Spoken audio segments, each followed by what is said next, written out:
What's up? Getting rolling here.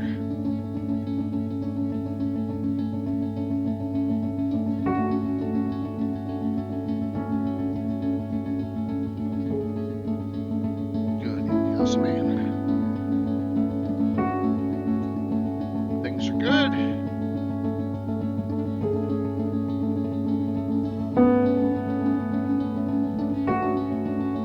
Hey, thanks. We'll try.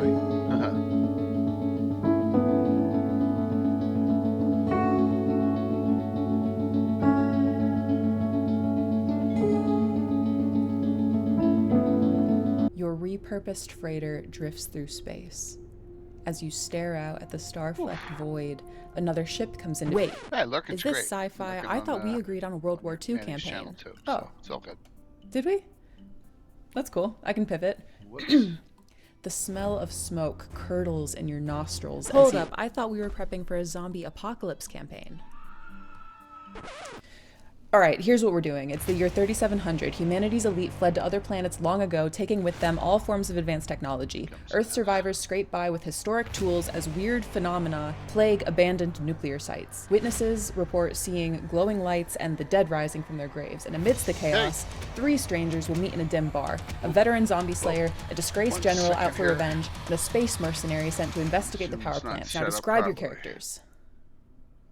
How did you do that? I have the right tools for the job. There, okay.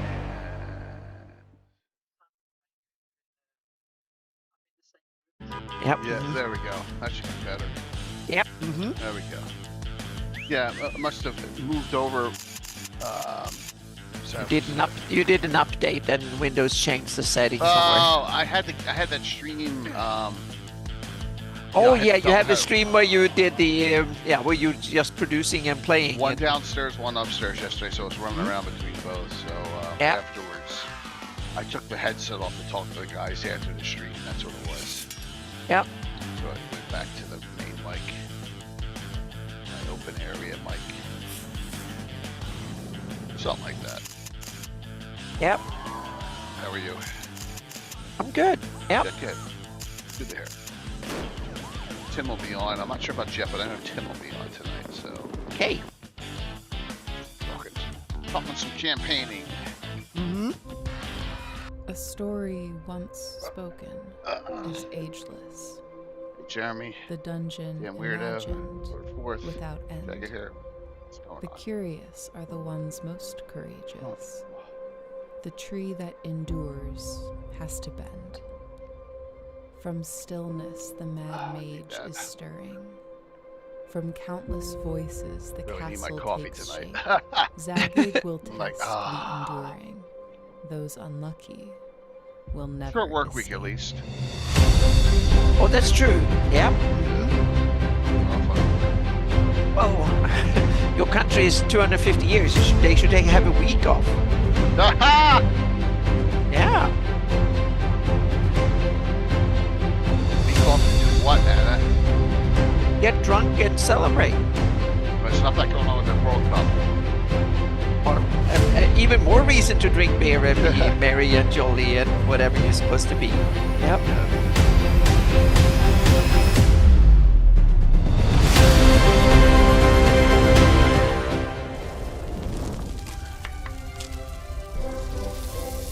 I'm the worst person to ask about stuff like that because I don't like my friends back in Sweden would say you never had fun. Yeah. Or fun of any kind. Yes. No, I never had fun because I'm barely drunk, so I never got drunk, so therefore I never had fun. 1 second, beer back.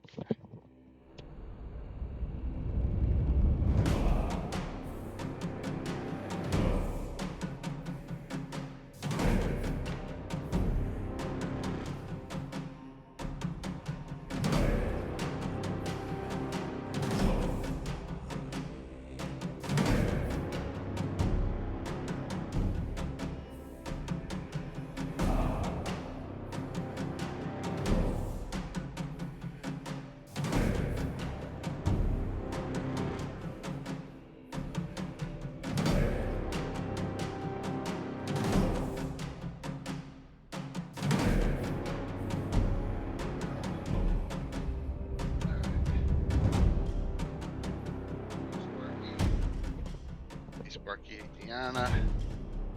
Hey, Mandy. Yep. Everyone's good.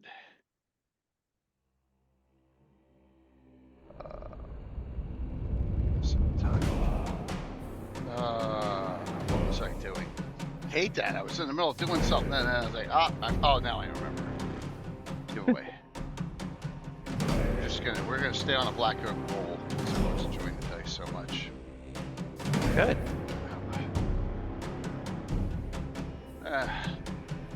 Thanks. Hey, George. See you. Hello. I'm hoping you're coming to Gary Con, right?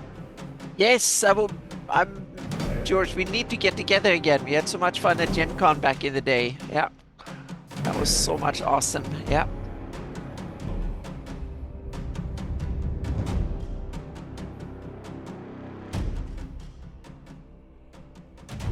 Good.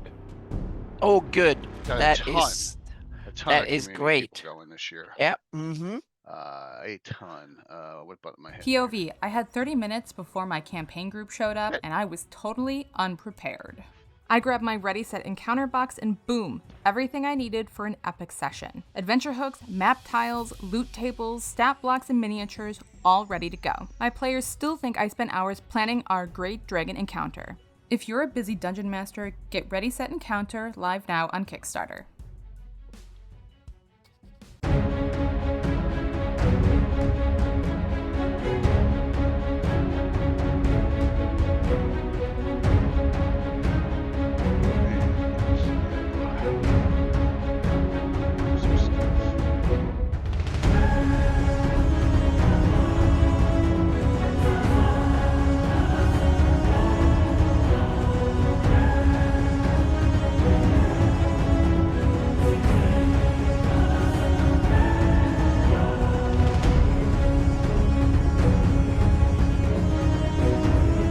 Michael, thanks.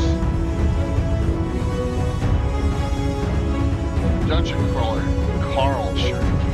Nice. That's cool.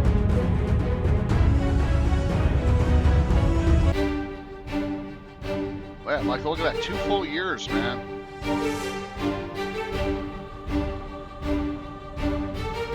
Appreciate it. George up there, 68 months. That's insane.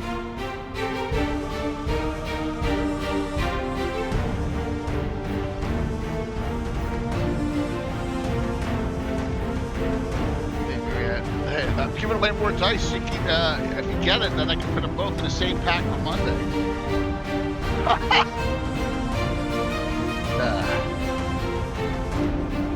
Oh, nice. That's cool. Get in on it. I do have the Arduin. Character card pack set and the sword, the sword too. That'll be on next Sunday. Schedule. I'm sure everyone's schedule's gonna be like.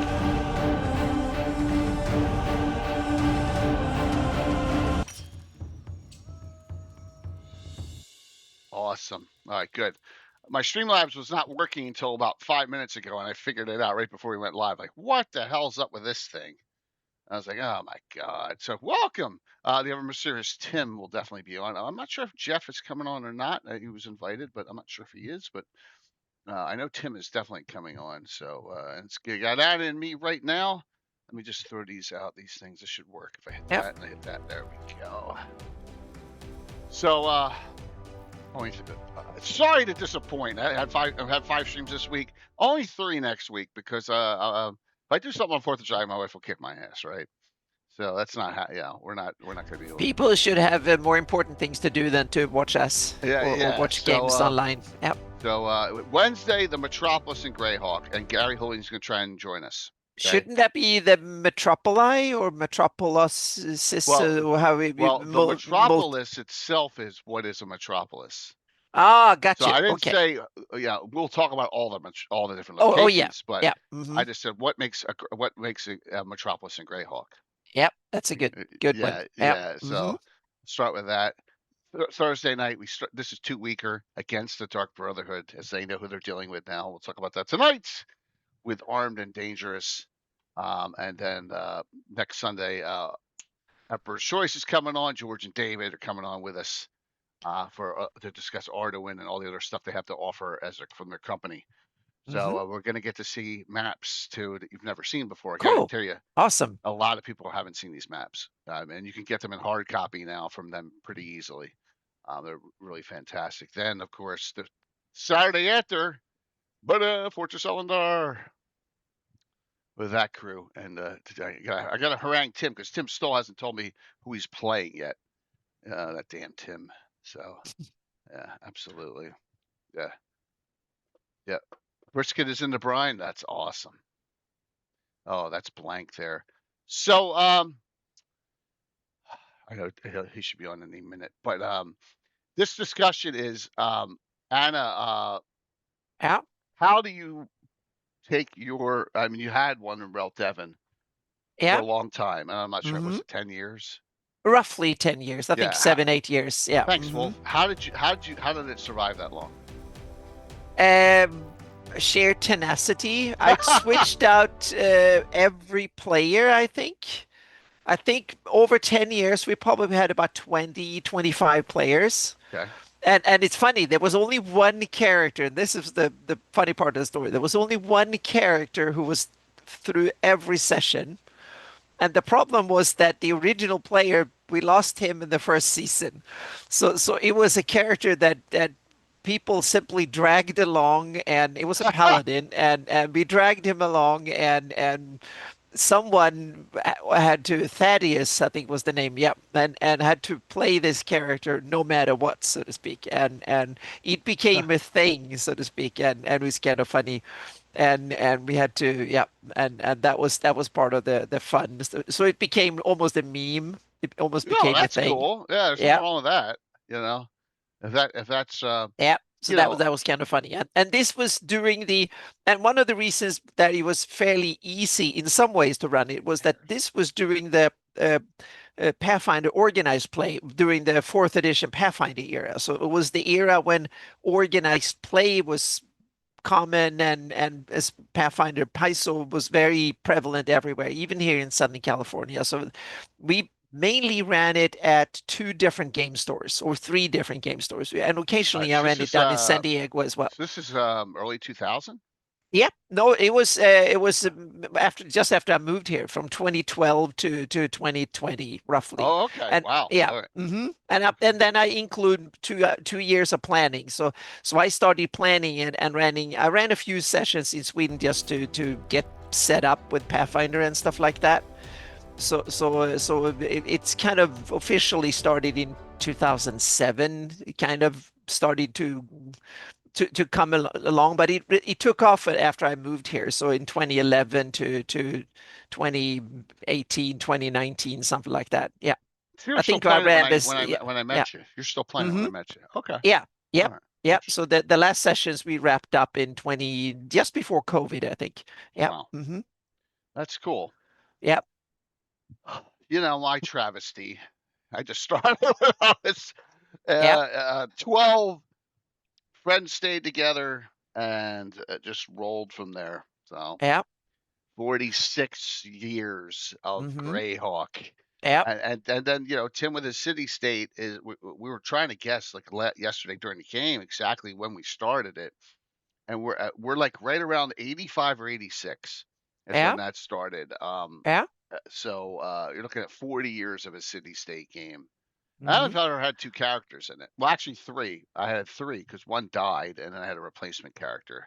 My main character, Devillia, is a replacement character. Her brother was Drexel Tadius was a cleric ranger and died from yellow mold.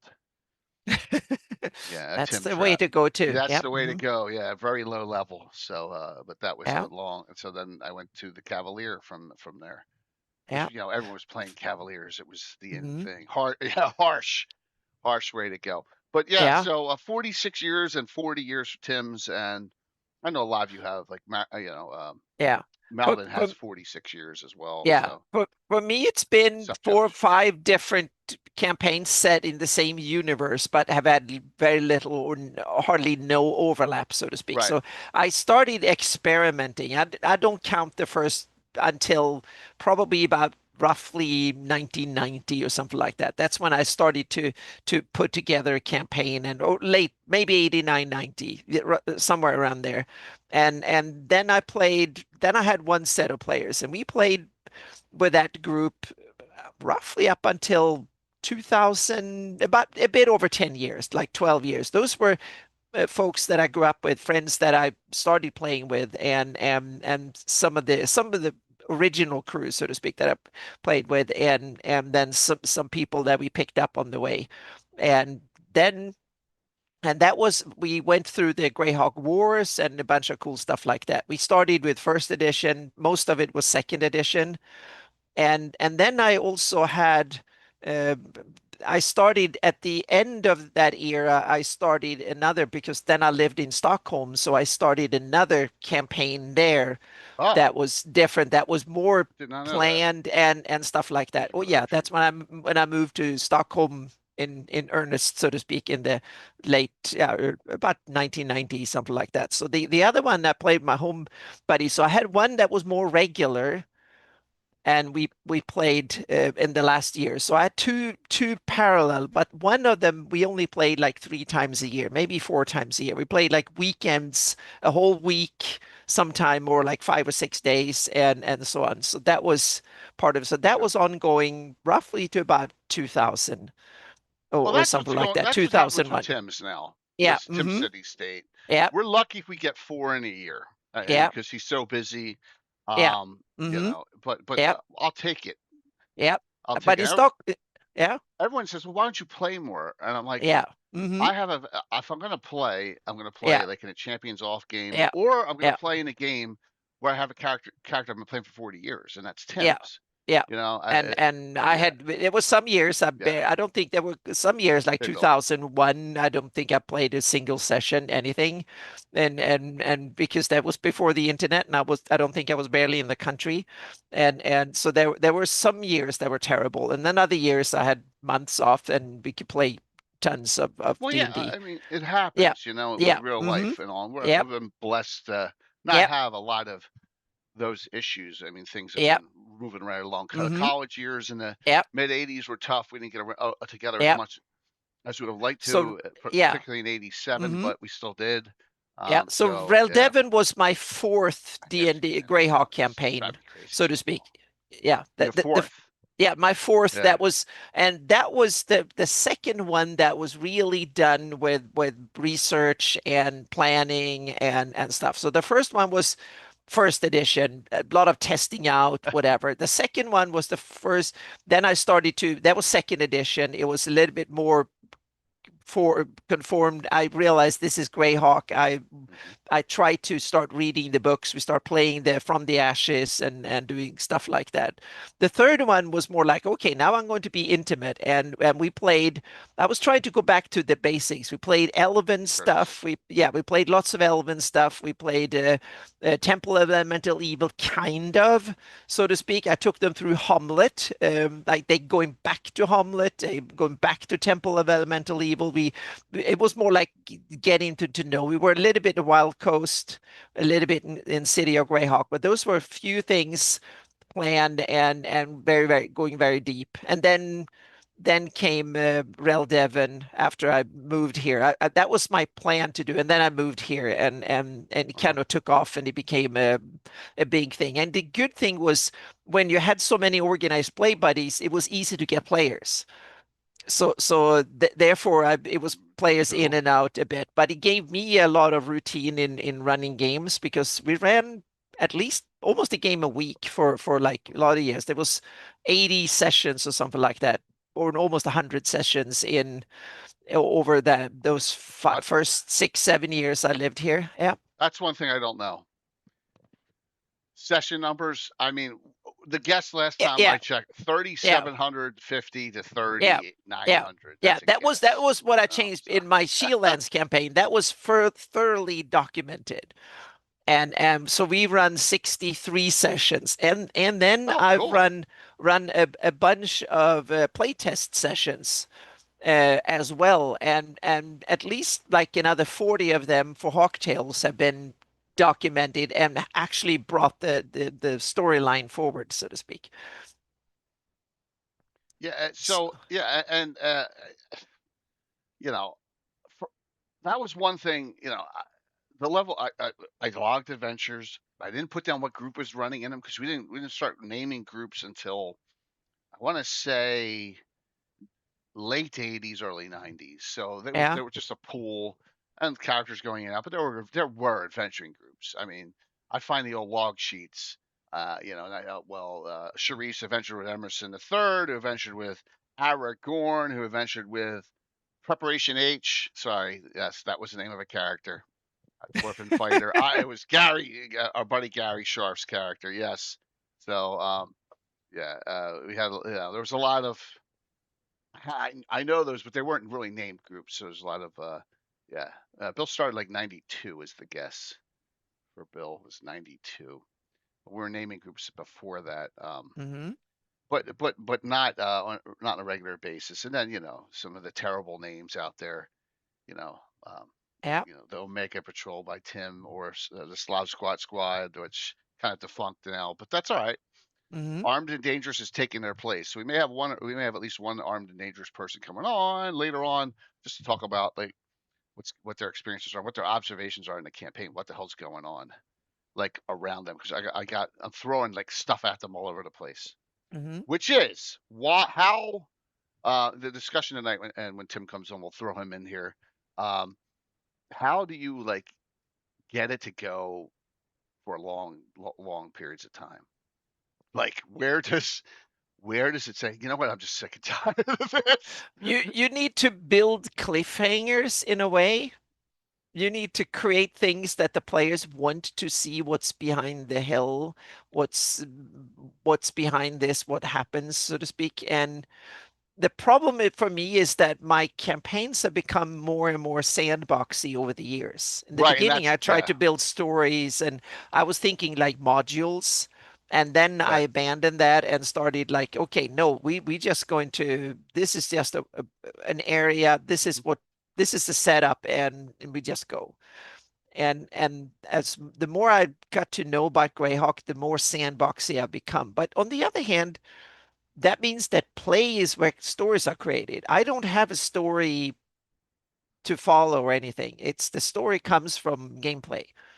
So yeah, strike comes from gameplay. Yeah, Understood. yeah. Understood. I But got it time to doesn't do. necessarily have to be, meaning some play styles you have a story Yeah. and you want to tell the players are part of how to tell it, so to speak. But that's different. But and there is a problem. I had a group, some Pathfinder players that I play with. They looked at me and say, "Oh, what the heck should we do? You need to railroad more, so to speak." But they were used to it. They were Yeah. people that played adventure paths and stuff, and they wanted to someone to tell them where the heck to go, so to speak. See, but that's so I was thinking about this, and I am not bashing. Hey, Tiffany, thank you very much. Very cool. I am not bashing anyone who runs however they want to run. Okay, Yeah. this is just observations by me. Okay. Um, be ready, everyone. I think that there are a lot of negatives to all those WotC 5th edition adventure paths out there, right? Okay. Because they end, right? And when they end, usually high level. Then what do? Right? Well, you I know start the fifth is game over again, I guess is that. Well, the idea. exactly. You start the Yeah. game Hmm. over. You restart. Not really a campaign setting then, right? You're just running. You're Yeah. running an adventure path. Boom, boom, boom, boom, boom, done. Right. I don't. But That's Storm King's some of my Thunder, Stride, of course, there's Stride. I'm Yeah, very much like, oh, the world yeah, always goes on, so we can play forever. But yeah. some of my players have kind of wanted to have like, okay, we're going to take these characters to some degree of success and succeed with doing this, and then we can have pizza and talk about our deeds and be done with it, so to speak, and then play something else. So there is you can get worn out and bored with just playing the same dudes forever as well.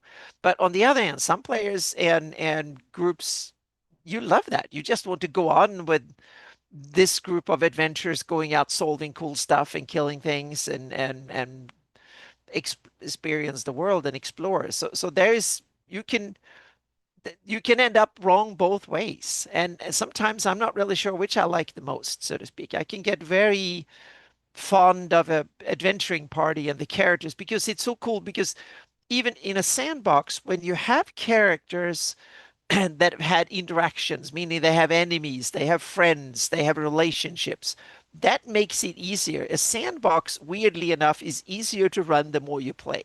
At least that's my experience. Okay. Because you develop an area, and the more you play in it, the easier it is to run. In the beginning, that sandbox is very much a lot of work up front. And then the more you run, the easier it gets. Okay. That's a Yeah. great point. And I'm gonna retort that back that Mm-hmm. certain adventures make it easier for you to run future adventures because it gets easier Yeah. to run because you know Yeah. that, like Mm-hmm. Hamlet. That's the same phenomena. Yep. Yeah. Mm-hmm. Yeah, no, I agree with that 100%. Yep. Yep. Hamlet is one of the most perfect adventures of all time Mm-hmm. because the setting is so perfect for, and this is before it even Telemental Evil came out. You could run all sorts of sidebar quests off Yeah. of it. Linking all sorts of ideas and Mm-hmm. plot lines. Now, Yeah. I want to ask the audience a question here. Everyone's run Hamlet. There are three options that can happen after at Hamlet. One, Hamlet becomes your base, and for some reason you kill Rufus and Byrne or whatever, and you take over his tower. You start your base there. One, two, like John at Blue Box does. You kill everyone in there because you're just the sick DM, right? And everyone you slaughter all of Hamlet. That's the second thing that can happen in Hamlet. Or three, you actually take it and you use it as a place you go by, you interact with the characters, and you run other adventure paths off of it. Which is it? But then I'm I curious. must interject saying that the second alternative, it's definitely viable, but that I would see as a start of a campaign because that means that everybody around would want to come in and get to the party. So I would see that as a takeoff The point. slaughter of everyone in Hamlet. Oh yeah, meaning then they will come and chase the characters down, so to speak. What's Hello. up? The ever mysterious Hello. Tim. Wow, look at that shirt. You got fish on your shirt, man. And what about the background? That's the coolest door I've seen. That's a shield wall. Oh, That is a cool. door of the wardrobe I bought when I was in Italy. Ah, Yeah. there you go. Yeah. So it's an old door to something that was added to a more modern wardrobe. Okay, cool. Looks I had fantastic. I had to have it. Mm-hmm. That's how'd you get it? I guess you put it on a military plane, right? At that time. No, They I need was C-17 stationed there. to- I just yeah. had it delivered to my quarters and then shipped it out with my household goods. Oh, okay, they're good. okay. Yeah. All Mhm. right. That's it. Yep. Perfect. Yep. I was gonna say it looks big, Oh, it is big, yes.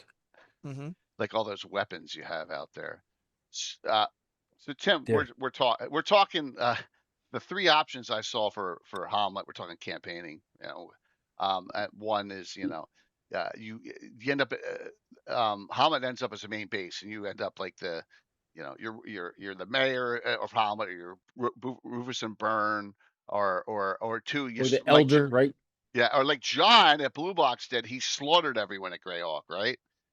And Hamlet, and third, it's a main base of operations for you. Hey, Tiffany. Hi. I'm wearing this shirt. Yes. Just for There you stream. go. Awesome. Reppin'. Yes, I will give you at least an extra regular from that for next Thursday's adventure. See, Bribery. Bribery works. Yeah, it looks good. I was like, oh man, green looks good on you, and I was like, it's my shirt. Yeah, so you were here. I do like this color green. That's very cool. So we're bringing Tiffany's only on for 20 minutes. So Yes, very brief. So she's very busy. And you had a good book fair yesterday, correct? Mhm. That's awesome. Very good. Very good. Very good. So here's my question to you. So we'll throw her a quick question. What is Gemma's thoughts now about what the hell's going on around her? Ooh. Because there's a lot going on in the campaign. I want to note that. Yeah. What's going on? Gemma can feel the tension of like her family and stuff. She knows, especially after like that fishing trip with her dad, where he's essentially warning her about like shit's getting real and you're gonna have to step up even though you're young, and you can't just play anymore. Like this is getting serious. She doesn't really like that. So she's feeling a bit rebellious, I guess. And she is excited to see what's going to happen. She isn't scared. She is not scared at all. She knows that bad things are happening. That for the fact that her dad is scared. Duke Wilborn there, Tim. Yeah, she's scared. Like she knows everyone else is scared, but that is making her excited. That's kind of insane, but that's great. Yeah. Well, there's all kinds of excitement, isn't there? Yes, there is. Yeah. Yes, there is. So in the last 4 or 5 adventures, she's joined the Seekers. Okay, she's joined the Seekers organization. She kind of said no to joining the Order of Ulick. They're all a bunch of stuck-up snobs. It definitely didn't feel like Gemma's vibe. Yes, well, a lot of them are stuck-up snobs. Include your characters, Tim. I say. Yes, Sure. So Reginald, absolutely. And we still don't know who Tim's going to be playing with you during the 24-hour stream. He hasn't told me yet. I said he has till next Saturday to tell me. Ooh, okay. Yeah. Surprise. Yeah, absolutely.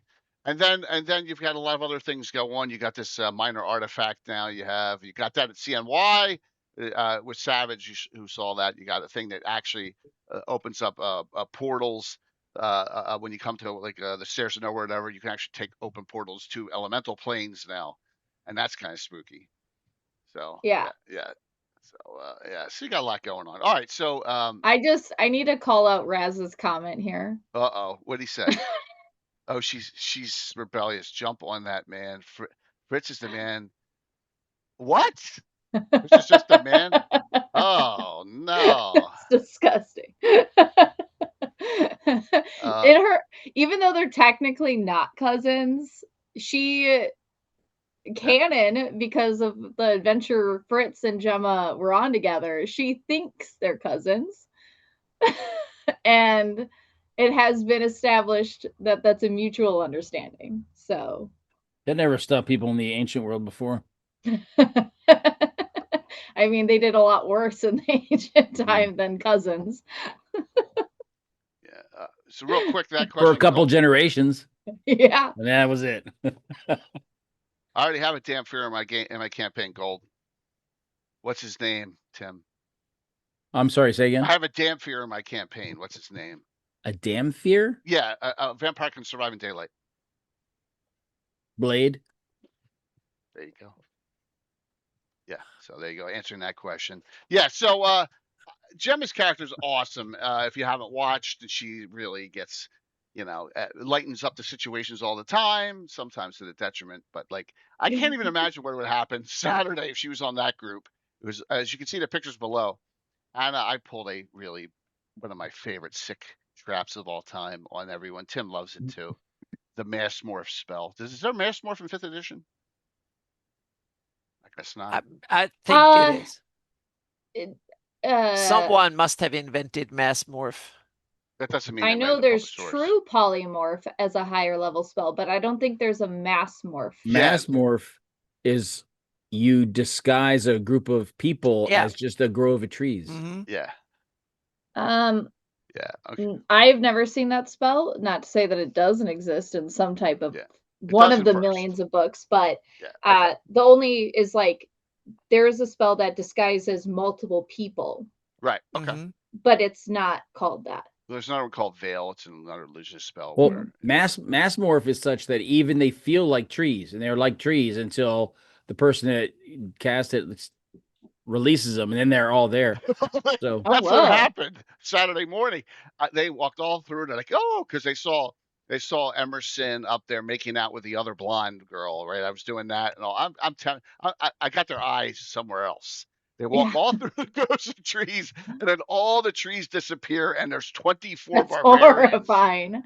Tiffany was great. There's 24 barbarians all around them. All right, Oh, so it was moving awesome. forward, Gemma's just gonna stab all trees for no I know. reason. Start chopping the trees down. Just cut a couple branches off. You'll be I fine. can't get away with that often, right? Because now everyone's paranoid about the freaking trees. And now the forests are going to be just butchered to death because of you. They Yes. burn Well, no, everything and or Echidna says, something. "Don't Yeah. you dare!" So, yeah, Mary, we should have really expected it. Yeah, but you guys did fine.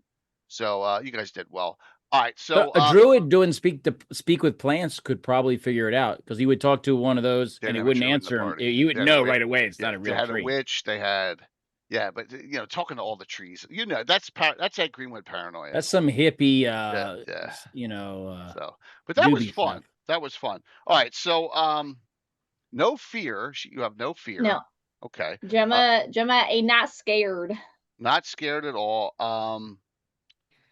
Worried for anything or anyone? Worried about the friends, Like worries, any little worries. My hair is getting too long. I'm getting a cut Thursday. I mean, I think for her, she's not scared of dying. That's true. But I mean, she doesn't want any of her friends to die. Okay. So, like, even the ones like Sour Dick, right? She was like mortified at the fact that he had been. I can't believe they changed all my names, Anna. She was genuinely mortified when she saw him turn to stone, and she was like, "This is my fault because I brought him on this adventure," And so she takes like a heavy responsibility for all of her friends, even though she doesn't really come across as like the responsible person. In her head, she's considering herself a part of the foundation. Okay. And I don't know, if anyone were to die in that group, Gemma would not react appropriately in the way that I think a lot of people would assume. I don't think. Yeah, no, that makes sense. We're getting more and more of this too. Gemma did it. Clinton had to do it Saturday. Surrounded by all the barbarians, and Mandy's character Danielle said, "Do it, throwing fireballs right on yourself because you're overrun." Yeah. Right. So sometimes sometimes if you have they were both had resist fire on, and there was like 6 other barbarians surrounding them all, and boom, right on top. It has happened in real life where units under close combat being overrun have called in artillery on themselves. Yes. Yeah. Yep. I've seen we were soldiers, so that's pretty great. Yeah. They throw the artillery right down on them. But I mean, you do what's necessary in order, to protect the many. And so that's kind of what Gemma's mentality. I mean, that's her mom speaking through her and those Elaine actions. Winchester there, Tim. Yeah. So in her mind, she's like, yeah, I'll blow myself up if it means 3 times, by the way. She fireballed herself 3 times. Yeah. Yeah, that was a rough one. I think that was all the Morlocks. I think all the ones that were blind. Yeah. All the blind. Yeah. Oh, I love Morlocks because you can't hide from them. You can't hide in shadows or anything from them. So yeah, and we had that powerful whatever she was in the back, and so she wasn't visible to any of us. And so Gemma was like, I can't get to her, I can't stop her, but I can stop all of these guys and let my friends handle her. And so that was kind of her mindset. Yeah. So Tim, which of the Winchester ladies do you hate the most? Andrea, Elaine, or one of the other ones? The ones whose name ends with Winchester. You hate Gemma then? No, I think Elaine's nice. Elaine's nice though, right? That's her mom. Yeah, Elaine's that's nice. My mom. Dual class paladin mage. Yes. Who was the other one who's a total biatch? Andrea. Yeah. But remember, Andrea's that way because she adventured with Wayne and all those people. Baba, no. Jay, she's that way because you made her that way. Is a cat trying to climb up and jump up somewhere high? Yeah, he's like Okay. trying to tear down my paper wall. Oh, there you go. He's naughty. I know Amanda may be hopping on a little bit too. So, Anna, Tim, any questions for Tiffany?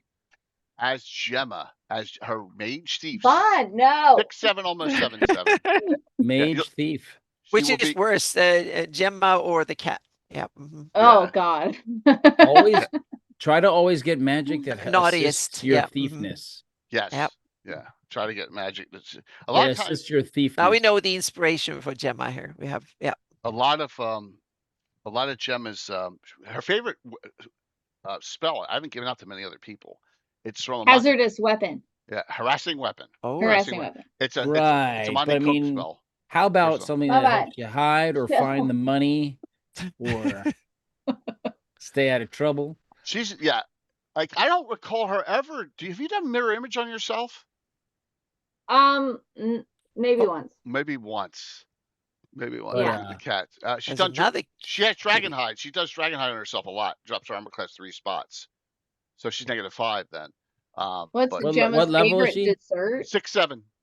So she has she has 6 first level spells through a magic item. Yeah, 6'7". I'm trying to think of what the favorite dessert would be. Her You favorite gotta have dessert? invisibility. Hold person. It's easy to pick their pockets when you have hold person on. She doesn't pick pockets. She's never Very, picked- yeah. I don't think she Or ever stab has. them, Jay. That also counts. Yeah, You know. yeah. Well, actually, technically, she has now because she stole the orb off of that one lady. If you don't steal something, how can you be really a thief? Oh, you Well, stole she- you stole the she does orb. From Tabitha, the old lady playing Tabitha, the one who said, "Are you on drugs at Yes. CNYCon?" Yeah, that was funny. Are you high? Or she Yeah. steals but doesn't pickpocket. Okay. Yeah. So she also likes Big B spells. She's got a lot of Big B spells. Oh, yeah. Big B's feeling fingers, Big B's dexterous digits. Hasn't used Big B's pugnacious pugilist yet because that's a third. She only has 2/3. No. One recast. I have not used that She's one. been using force balls and Big B spells are weird as shit and very rarely actually have like a use, I feel. I will say at the high end, they are very useful. Yeah, and on the lower end, I have they're to get real creative to use them. I use the silencing hand. Yeah. I've used that a few times. And then his dexterous hand is really great too. Yeah, dexterous digits because she can like unlock things at range with that. Mhm. Yeah, so that's pretty neat. So she does have Big B's bitch slap. Vaughn! Look Oh at my that. god. Rascal. Yeah, man. Well, Rascal, remember, is the pro DM guy. So out there. By the way, I only took away half of your hero points, so a lot of you have 2 hero points for Thursday going in, which is Yeah. awesome. So, Gemma's gonna be playing on the 2nd, the 9th, and the 11th. And then Tiffany will disappear for a while because she's got so much going on in July. Oh, dude, I have like a million events. Yeah. So Very cool. Well, if you're free next Sunday too, we got our sponsors coming on. yeah. Our I know. guys. I'm gonna try, but I have like 6 people who are wanting me to show up to things on that day. It's all good. I can So cover it. I can cover it. So, what other final things you want to say about Gemma and the group and Armed and Dangerous? I think it's become one of the most favorite groups of everyone watching. Oh, I'm really happy to hear that. Mhm. I'm just excited to see the group kind of grow more into themselves. Like it feels like everybody in the group is very young and still discovering themselves and what they really want in life. And are now just beginning to really achieve those things and find the direction. So I think it's just a really cool point in like the group starting to find its footing, I guess. Before we were just kind of a group of girls who got together because it was convenient and Gemma and Poppy's insatiable desire to have friends.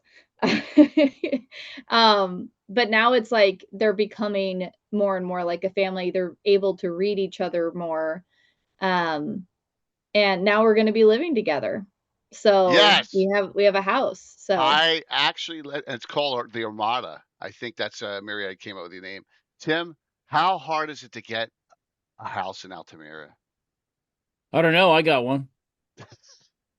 I have several. Okay. Well, Yeah. thanks. It's pretty hard, but yeah, Tim. Yeah, but I remember- was there first. Yeah, I mean, that's true. one of the characters was there when they founded it. And Yeah. the other one is the 17th level guy who's been there since I was 9 years old almost, so I've been around since I was 9. So that's true. to be fair, it is hard now. Yeah. Yeah. True. I mean, yeah. Any questions of Tiffany Anna before she departs? It's just What is so she playing awesome. on the 11th? Yeah. Gemma's all three. Gemma. Gemma. Oh, Okay. Mad Yeah. Steve. Gemma, All right. Gemma for Fortress Elendar is perfect. Yeah. Yes. Yeah. Yeah. We have. I'm not going to metagame. No metagaming. Yeah. Tim may be a Oh, little. I late. think I have the perfect. I have the perfect character. Are you going to tell me? Okay. I don't know his level. What's the max level? I won 8th, but Fang. Fang's like 11th. No. You mean Are you thinking? You mean you're thinking- functionally stupid barbarian? Yeah. Oh, he's got 5 intelligence. Oh Yeah. my god. I don't know if I have his. I'll look in the book. I'll look in his book. Fang Rune Fist. Oh my. Oh god. wow. Yeah. His I like pet that last wolf name. is smarter than him. Yeah. However, oh my I gosh. play him as That's what we're talking about, intelligence. Chris. Yeah. I play him properly, and that way I can't metagame. Actually, that's someone a Kizara may fall for. Big dumb barbarian who's like. He works out a lot. He's a rip. It's all good. You come on whenever. He's It like, makes up for it. I get these weird little things, and then I give them to people, and they give me stuff I want. I love Cool. that. So Poppy went up in Thief, and Kidna went up in Avenger to 7th. So we got some levels. We got some leveling going on there. We'll have to. So- I'll have to check. It may be Fang. Fang might be Yeah. perfect. I'll take a look. What will her next character be when Gemma ends in a couple of months? Well, we're going to do 2 things. So if you don't know, we're going to do another lower level to make sure, like at some point, and then we're going to do the evil group. But Yes. we have to wait till after all this happens because this is part of the storyline for that. We haven't figured that out yet because they're fighting the Dark Brotherhood forces now. Hmm. So yeah, it's going to be. I'm tying everything in. Another thing to do for a high level campaign: tie in all the little subplots. All right, here's one last question for you. Tiffany, name like 1 or 2 other subplots that are like, what the hell is this all about? That's going on. Something that may be innocuous. Oh. Well, I am curious to see like what the hell's more going on with the mongrel stuff. Yeah, Tim. Because that obviously is in the background. Nothing to see here. Yeah. And then the portals. Like, what the Yes. fuck is with all the portals? Absolutely. What's going on? I know you want me to ask about the Shadow Tower, but I'm just so fucking lost on that. I have zero idea. So I'm just waiting to She's see what rough. happens. Yeah. on Rip that your one. tongue again. You never know, Gianni may lose that tongue again. The mongrels never go away. And remember, I can't take full credit for the mongrels. It's that man right there. I invented them. that's- They're mine. I was just going to say that's Tim's. Yep, it's your IP. Yep. Mm-hmm. It's his IP, and if you're Mhm. not careful, Uh-oh. Oh boy. Damn. There we go. Enough of this shit. Give him the tongue. Thanks for the lick. yes, complete with your daughter's gagging sound effects. Yeah, she did the sound effects for me. Thanks for the lick. There's dude. You're just. I like that you have that ready. He's not At all not playing with a times. full I've got a effect. bag of them right here, just ready. I got to For the mount it on a next shield. Yep. Yep, So yeah, I did see that shield. We're playing City State yesterday, and someone in chat goes, "Why does he have a wall of weapons behind him?"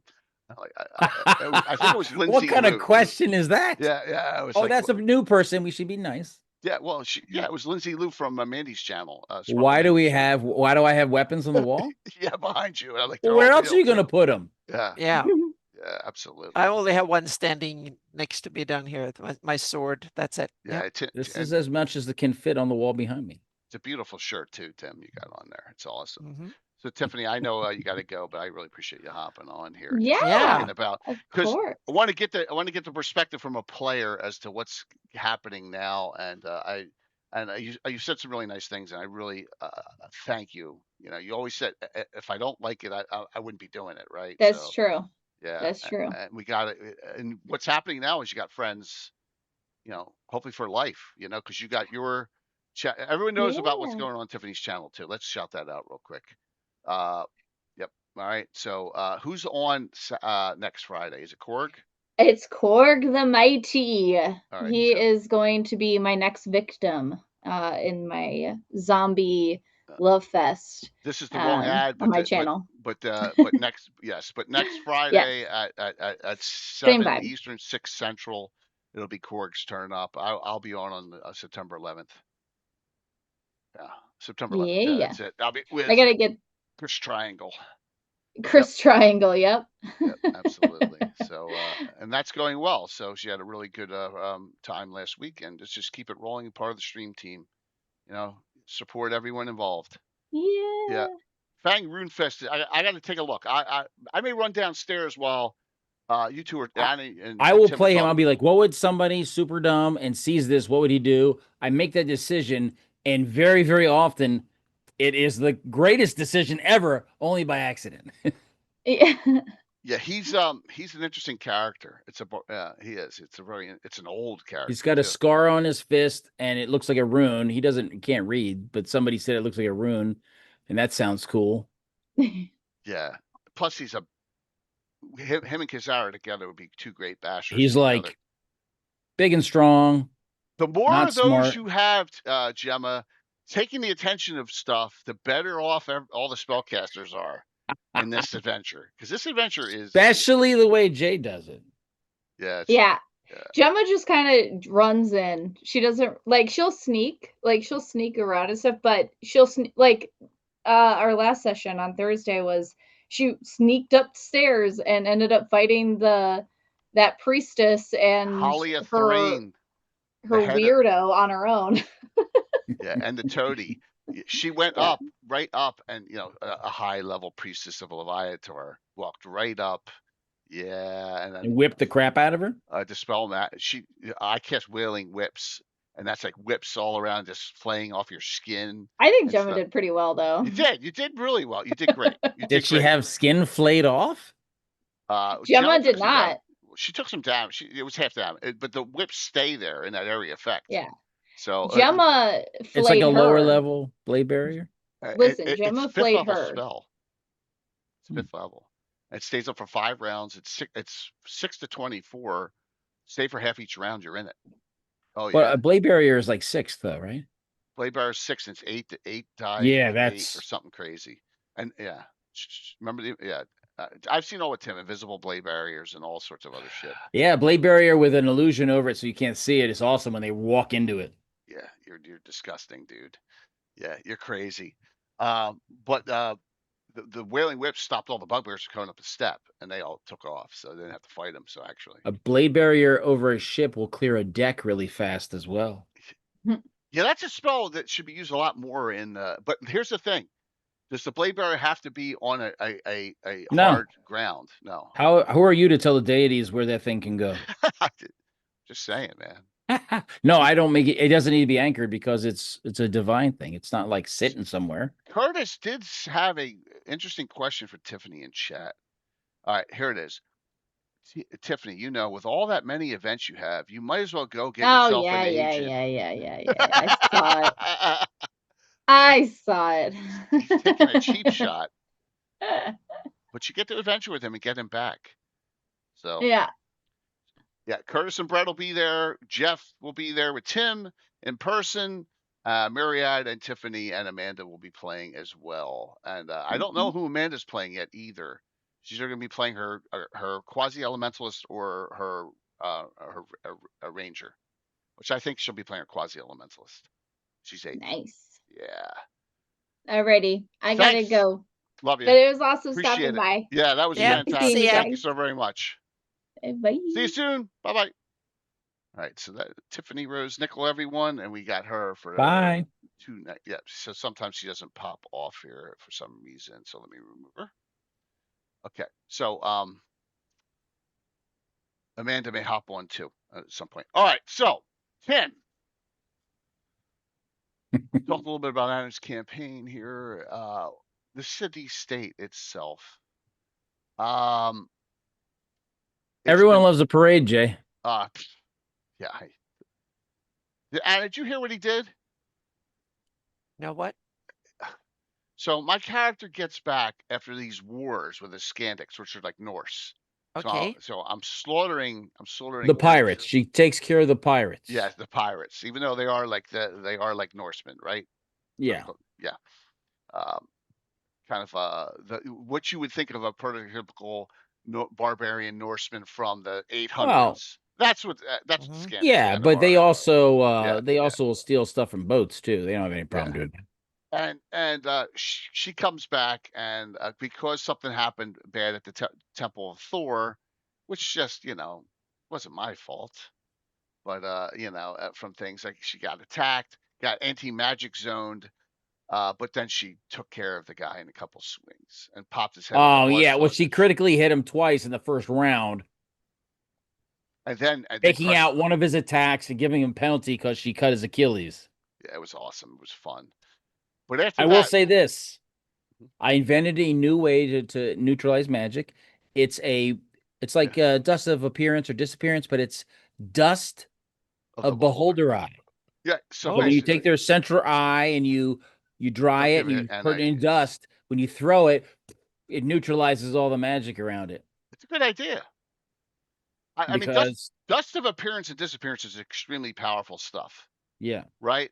In the game, because you stay invisible with dust of disappearance. A lot of people may not know that. I don't know if they changed that in 5th edition or they even have it. But the dust of the beholder eye, that was pretty smart, man. It would have to be a high level alchemist that made that stuff too. Oh, right? yeah. And so well, I mean, you got to take it from a beholder's eye. You got to know what you're doing. Yeah. But then, Anna, there's a parade in my honor, and we go all through the city. Oh, it was great. The Overlord had a chariot with a dragon skull in the front of it. And the back, it had like dragon wings that were arched backwards. It was so big that it even had ballistas mounted on the front, left, and right. Small ballistas, but still, it could hold like a bunch of people in there. Absolutely. And then Dervilia had her chariot. I had my chariot. There we go. And this is, like I said, Bill, Master Crafter, did this up. It took me years to find that miniature. It's actually out of the box here. It's from a British company that went defunct 30 to 40 years ago. I don't see it. I had one picture of it somewhere, but that company, you notice there's her with they're all her pink, and there's Flavius on there. So that's all metal. That's a metal miniature. But through the city, and by the way, you were right, Tim. I don't know where this map comes from. The whole city-state map here. It does, because I have this. That's an ancient one. Yeah, there we go. Yeah. Here's the actual city-state map. Yeah. So they started at the south gate. Yeah. And parade their way through the city till they go through that lower plaza, which is the bad plaza. And then they go up north, but then something happened. Yeah, an assassination of the Overlord himself, which I knew was bullshit. I knew it was bullshit. Okay. So he got shot with a crossbow. It went through his neck and spine. His driver also got shot. And one of the characters, I was like, well, let's see. I gave him a big penalty. Who notices what? And two of them noticed where it came from. Like they were paying attention. I wasn't. I had too much going on in my head. And then they tracked down the three. They caught him really early. Like they didn't get away. Right. And then the one guy who I caught and I threatened him, he's like, well, they're expendable. We already had them tied up. And this is where being lawful neutral helps, Anna. Wait, you have to tell them what you were suspecting when this happened. Then it makes more sense. Well, I was suspecting that this was a setup, right? The whole thing was a setup. I didn't realize. I thought it was a body double or something. Right. Okay. Right. So I was suspecting that, and this guy was talking to me. The one guy left who I'm threatening seems smarter than the other three. And I'm talking to him, and he's like, Countess DeVilliers, you don't need to, you shouldn't be even be involved. Just walk away. And I'm like, okay, so something's up. Right. And then I was like, look, I'm gonna have to kill you because and Patrick Ancient Gamer's playing. He's playing Hellborn Lawful Good.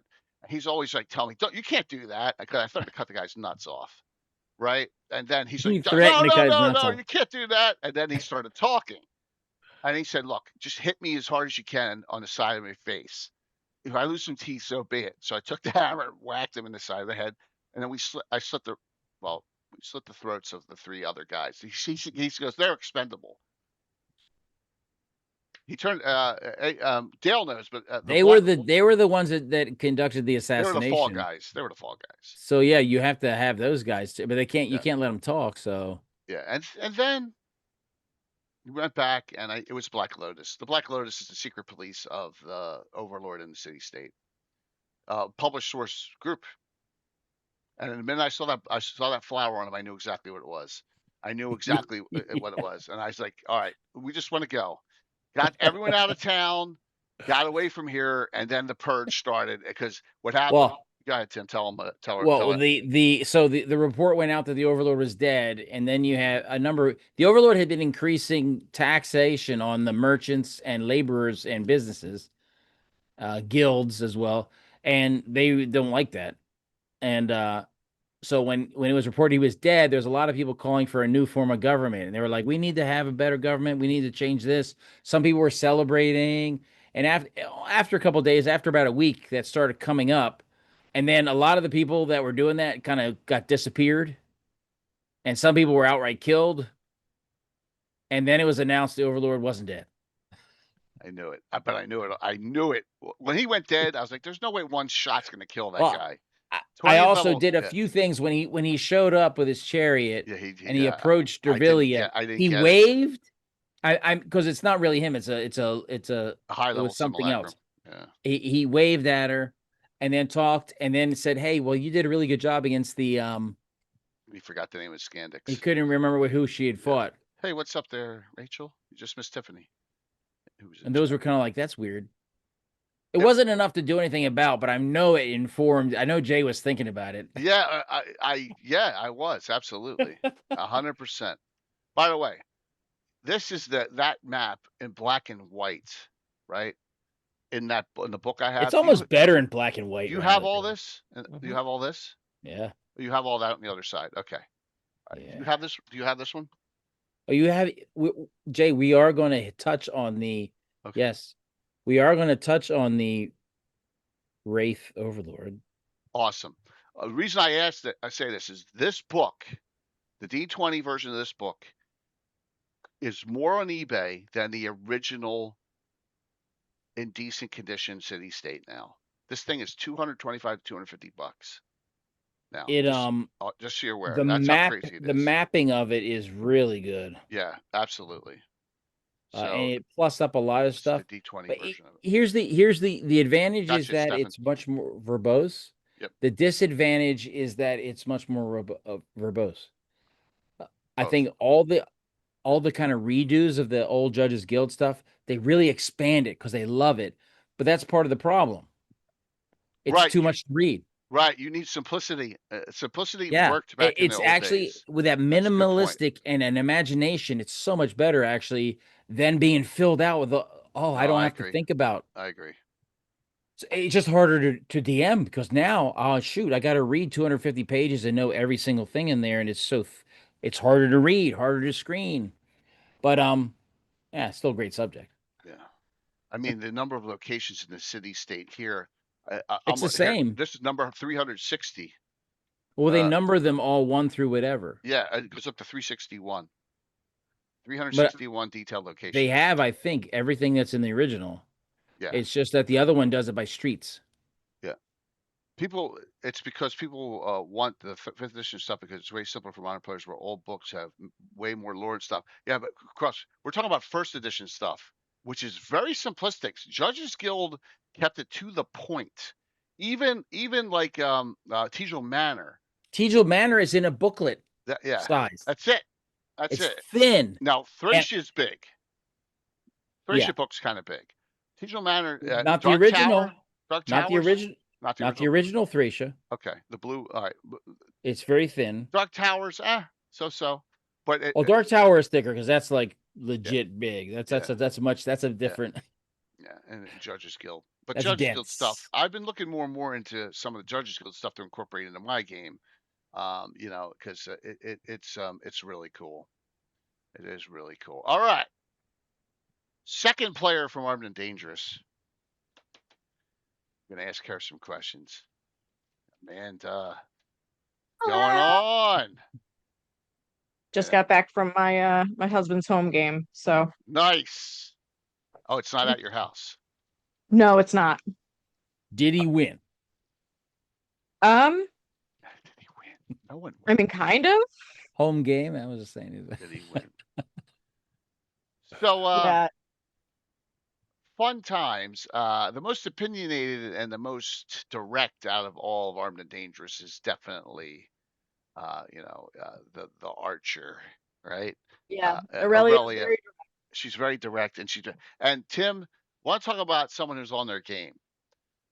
Like, she's an archer. Tiffany, I'm sorry, Amanda will tell me you forgot the extra plus for the weapons because I'm an archer on it hitting damage. I'm like, holy shit, you're right. Yeah. I mean, she doesn't want to get cheated out of her absolutely. advantages. That's how good she is with the stats. So, yeah. Look yeah. at +9 to hit isn't enough. yeah. Isn't that crazy? She's +8 to hit a point blank without magic arrows.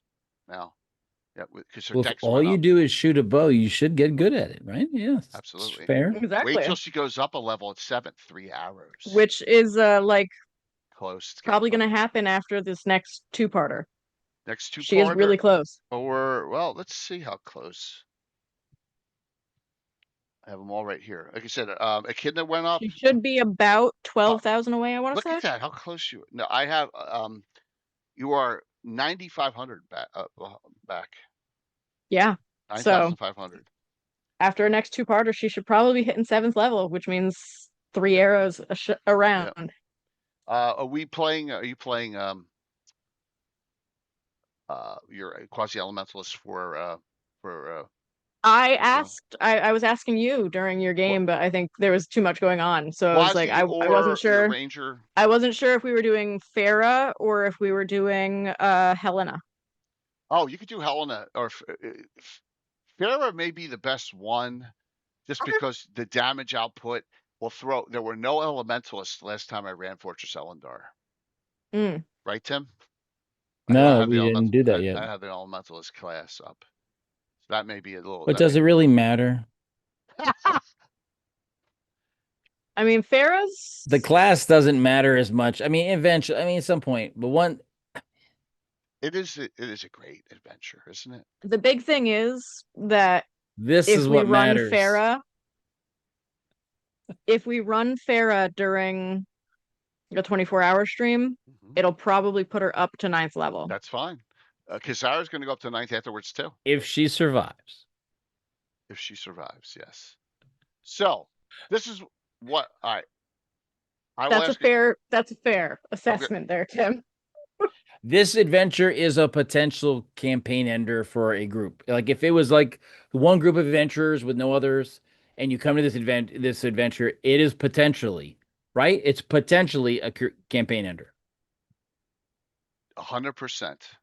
But with smart play, I mean, I almost made a fatal flaw with Gazumba when I played in it the first time. Almost. He would have died for sure. Yeah, absolutely. And there would be no Lower Gazumba channel if that had happened. All those years. We're talking 83 or 84 at this point. Yes. That's how long ago. That was the first. That may have been the sneakiest thing I've done. I did. Well, certainly to that point, that was the sneakiest shit I ever pulled. Well, that was after Wizard of Id, wasn't it? It was All right, afterwards. second sneakiest. That's what I thought. Yeah. And I had the mongrels too before that. No, Third the mongrels were sneakiest after shit. that. The mongrels were Really? after that. They were Yeah, after because that? remember Bill Reese and all those guys around you. Those were ripped after all, that? He ripped. He ripped all of the guys, all their tongues out in that group, all of them. Oh, it was awesome. Yeah, that's Tim for you. The real. It was so good to see the horror on their face. It was just so good. As you can see, Amanda, that's It was only one person that it was actually one guy's, one of the characters. Derek. And he was the one I disliked the most. Absolutely. As a human, as a person, not a play, as a player, not a character. And that one was the most satisfying. So we'll tell the story. Want to hear a stupid story from when we're growing up? Of course. I used to play at my mom's house when I lived there. I used to play in our rec room. Tim's sitting there, and Derek comes in the back door, and he walks in, and he says, "This is the guy who could say the dumbest things ever." And he looks at us, and for some reason, he goes, "I think I am. And if it was real life, I'm the equivalent of a 7th level fighter." Right. Right. First things first. And then we're like, because we were looking at like a standard human who's very physical and big is 2 to 7 hit points. Just biologically, anything above that is due to training and conditioning and skills. And he was like, I think I'm like a 7th level fighter. Then, because he did stick fighting. Yeah, he's one of those. Exactly, John. He did Eskrima. Now remember, Tim. Yeah, no, I gotcha. If you know Tim, Tim's the greatest guy in the world. Do anything for you, but he's got a short fuse. If someone does something to prove the point. Yeah. So Derek is messing around. It had rained, and we got umbrellas in the room. And Derek comes over with one of the umbrellas and opens it right in Tim's face. It's one of those push button ones. Yeah, so it just went out and it just shoots out. Yeah, I thought he was going to kill him. Right, yeah. And it came like right here. So funny. It wasn't funny, but it was. I could see that he's lucky he survived that day. But, all right, several points. I'm not totally proud of this, but I also am proud of this. In addition to cutting his character's tongue out, legitimately he got hit. Whatever. Oh, the meteor jelly. No. Oh no, this goes into real life. But first, the D&D part. Randathlus the Quick became Randathlus the Silent because he lost his tongue. And the description of that was just awesome to see that. But later, our schools played soccer against each other. Oh. And at some point, I wrecked him. A slide tackle? I don't even remember. I just remember him lying prostrate on the ground, unable to move. He was like, and the ball moved up the field. And I remember stepping directly over him as I went forward. I didn't go around him. I just stepped over him as I moved forward with the ball. And that was like... Those are fringe people. They weren't core people in our group ever. That was like really... It felt really satisfying. All right.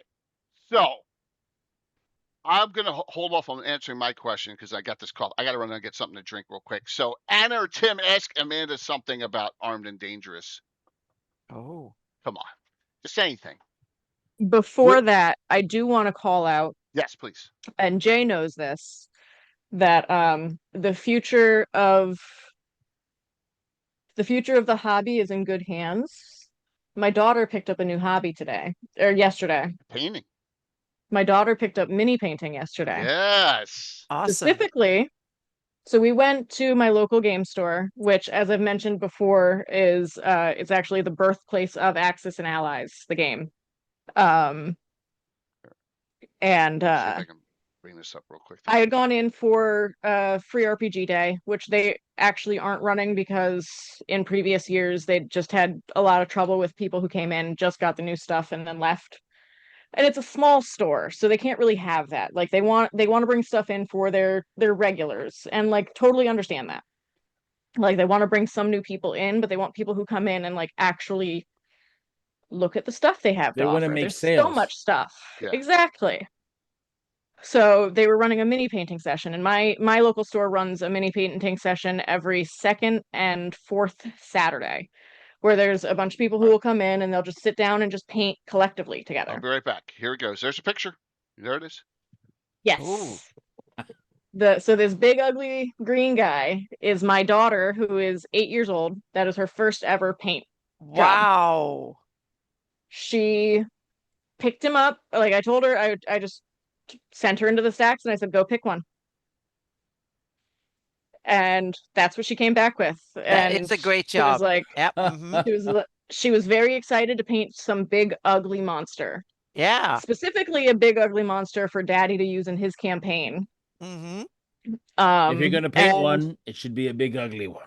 Yeah. exactly. So that is technically a Banderhob. And one of the other painters who was there was just so excited to see just this young blonde kid just so excited about painting an ugly monster that he just gave her two other big monsters to take home and paint. Yeah. We got home and she immediately was like, Mom, can you set up like a wet palette for me so I can paint some more? And now my husband likes to paint minis as well. Um, and he's into Dungeons and Dragons as well as Warhammer.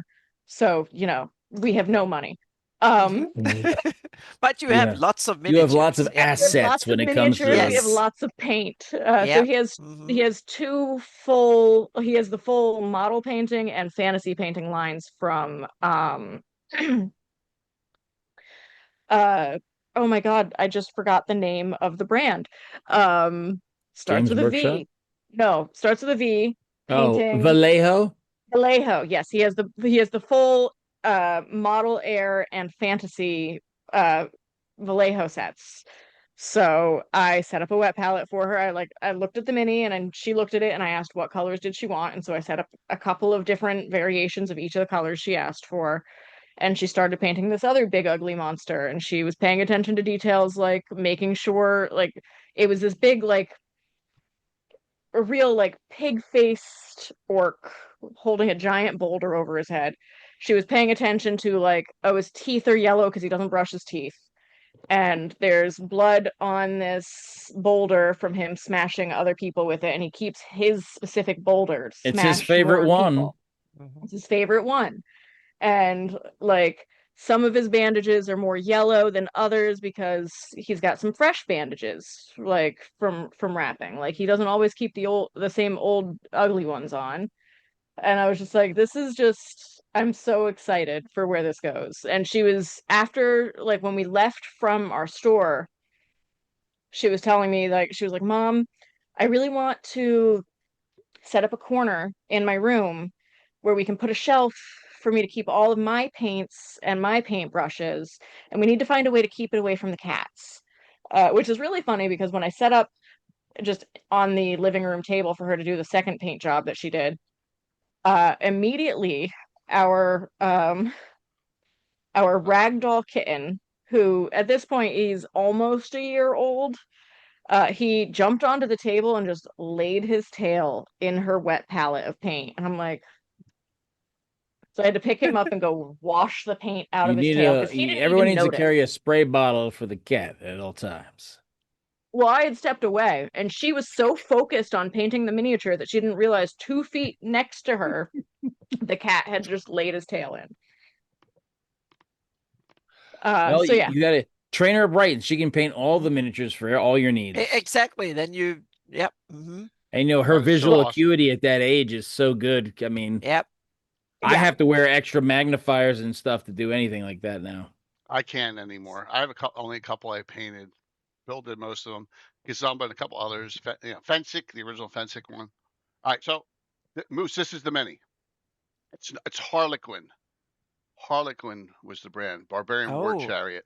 Yep, that was it. It took me years to find one that was big and metal and like that. So there's the box for it. That's the closest we got. I have the body and chassis of a chariot that I'm building from scratch because no one makes a good enough chariot for Derilia. So Well, I'm making one from scratch.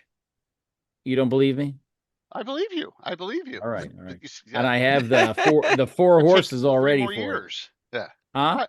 I'm waiting. It'll take another 4 more years at least. Yeah, I know. Mr. Floop of Highlight Will be Beach. so Greyhawk. much the better when once it's done. Yeah, well, Yep. yes, yeah. Mhm. So, We'll come out in our walkers. Hey, Yep. there it is. Yep. yeah, mhm. And dude, it's so good. I just already had a walker all last year, right? Yep. Walker and a cane and all that shit. Oh, so, and you had one of these electric things that you would armed and dangerous with on. Yes, at I was armed and dangerous. I was GaryCon. running Yep. people over at mhm. GaryCon with it. Yep. mhm. Yeah. Speaking of, I can field questions for Armed and Dangerous now. I just I'm had sorry. to share the. No, that was What is so topic good. okay? that I my have a daughter question. had. I have a question. Absolutely. Which is your favorite word, armed or dangerous? Mhm. So for Aurelia, her favorite is dangerous. Because armed kind of comes from the aspect that every single other one of her party members has at this point lobbed off an arm or an appendage of some sort. Yeah, Oh, so armed. That's a cool double meaning. Yes. Yep. that's mhm. why they have the two arms on the shield, Anna, right? Oh, Yeah.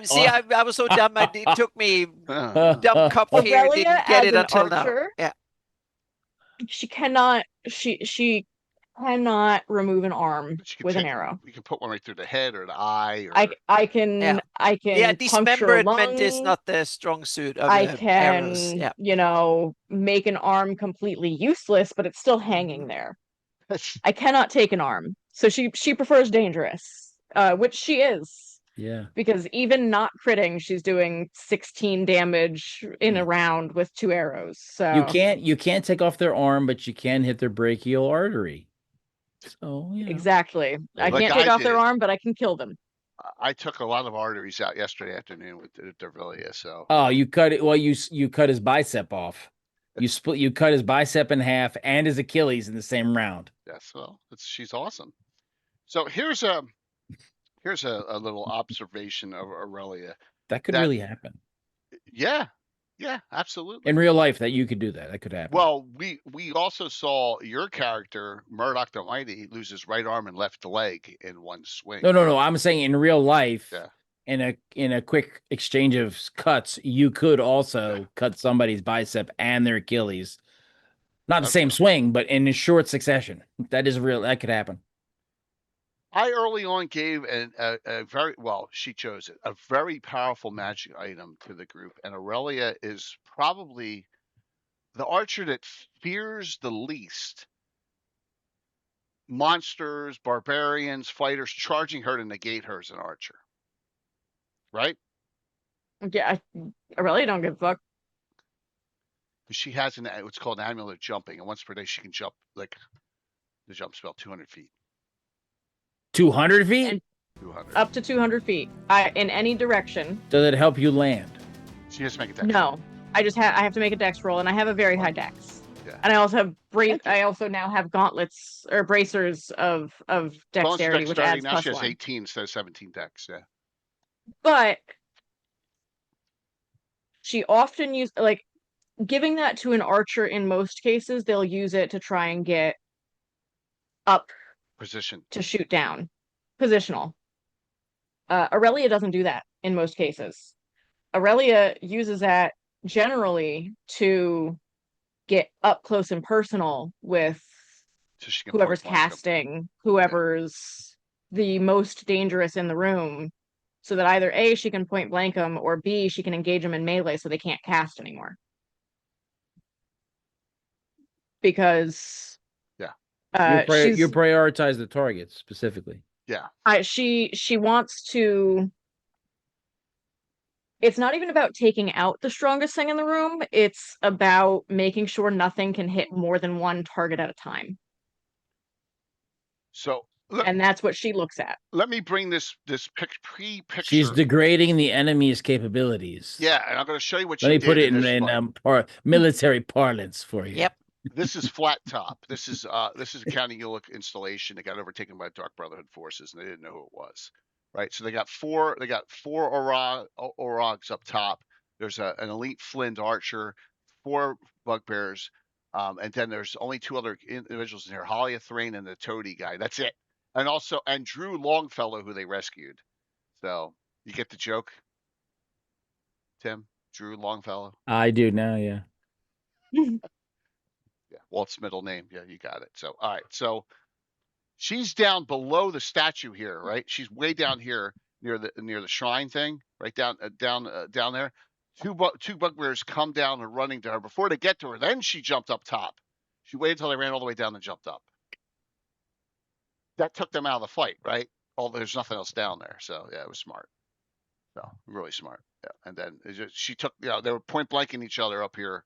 Those two. And the archer who did not have nearly the same bonus to hit that I did. No, it was good, but nowhere near as good as you. So that was a good tactical maneuver. Meanwhile, Echidna flew over back in the back there. I got a better as a wyvern. As a wyvern, and had I let Mitchell ride, which I probably shouldn't have done that, but I did on that one. In the back, and they landed, and they just started blasting from behind. So, and she was up top. Wow. Gemma ran in and ran all the way up to the steps and ran right into the invisibly, priestess. Yeah. Well, yeah. The priestess got her good with the dispel magic. So, but there you go. Yeah, we're doing good. So it was good. Very tactical. So the secret is to charge her invisible so she doesn't know it's coming. Well, that would also, for any archer, sneaking up behind with a thief is always a good thing, right? And the first backstab should be the bowstring. Yeah, that we don't have rules for that in our game. I would cut the shit out of bowstring. I know. Anyway, I know. We just don't do that. I appreciate. So it's not every case where she will run or jump straight in, right. Because in the fight against the mongrels in Happy Springs, most of those she took out from 200 feet away. You have to choose the right range for the right moment. Absolutely. And that's short range. 210's up to short for archers. So let's give Leonard Lakofka his due. Long since departed. It's been almost 5 years now, right, Anna? 4 or 5? Yeah, I think so. Yeah, something like that. Yeah, yep. Yeah. And on that class and all. And like I said, yeah. Amanda's a very tactical player, so she fits perfectly in. Because a lot of times, everyone else is all over the place, which is okay, right? It's chaos. Amanda's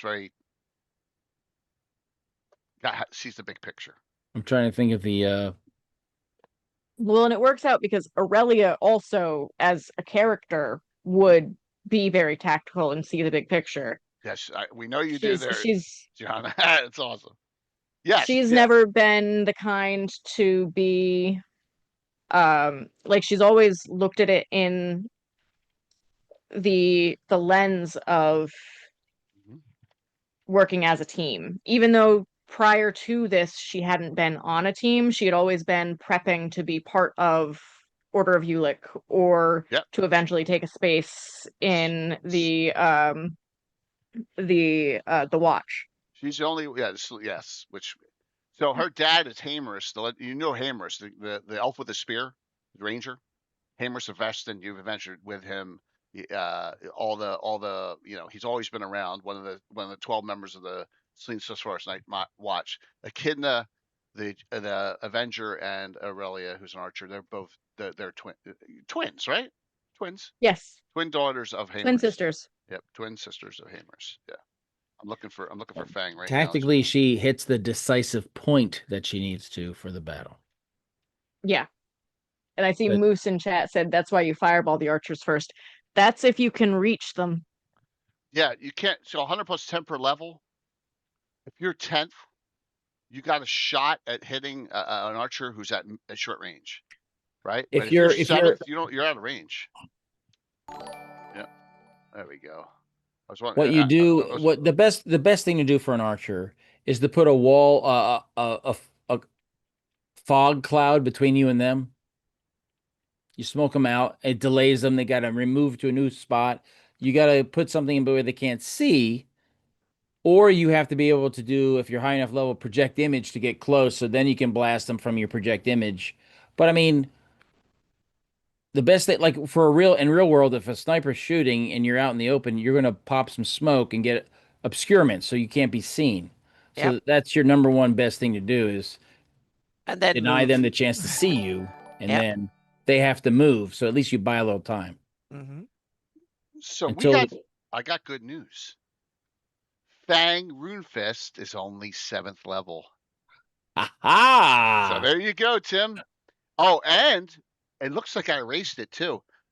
He gained a point of intelligence during one of the adventures I ran. He has 6 intelligence now. I think he eat like a Oh, he ate fruit. an egg of reason, didn't he? Oh yeah, sounds. He ate an Oh, egg. he could be buddies. What's his with wisdom? Well, Yeah. I mean, Which wisdom's Farah 9. also ate an egg of reason. Yes, she did. And Absolutely. it worked has- in her favor. He has But- 60 IQ. 6 intelligence, 9 wisdom. 1877. He is now strength, maybe smarter than his wolf. 119 hit points. There you go. Perfect character.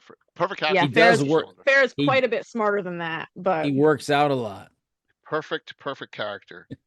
For yeah, Farah's 18 intelligence now because of that egg of reason. Only a 9 wisdom, but which The is why good she part ate about the being egg of that dumb? reason because she was not What- wise. what's the good part about being that dumb? Good You don't part know. about that dumb never is sad. he's never sad. Never Yeah, you depressed. don't know because you don't know any better. He's I'm like, unclear. Do you run City State in a place of? All right. So yesterday, Saturday afternoon, we ran a doubleheader. Morning, I ran my adventure. I ran the Barbarian group, and they found out that the Dark Brotherhood is now working with the Snow Barbarians because Talia, and I put they found out that Talia, who was making out with Emerson, which used to those be Gorky's damn snow character. bunnies. Yes. Emerson turned out to be a doppelganger. So they don't know where the original barbarian. She's probably a captive or something. Talia, Tim, turned out to be a wolf wearer. Of course. Yes. So the City State Grok Bard, Tim's game of 40 years. He's run it for 40 plus years. Yeah. Mine's 46. I have a 13th level Cavalier. So we ran that from 2:30 to 6 yesterday. I did a doubleheader yesterday. Yeah. I have a Twitch channel, but I don't ever do anything because I don't know how to do it yet. And so Jay produces it, and I play it on Jay's channel. Yeah. Exactly.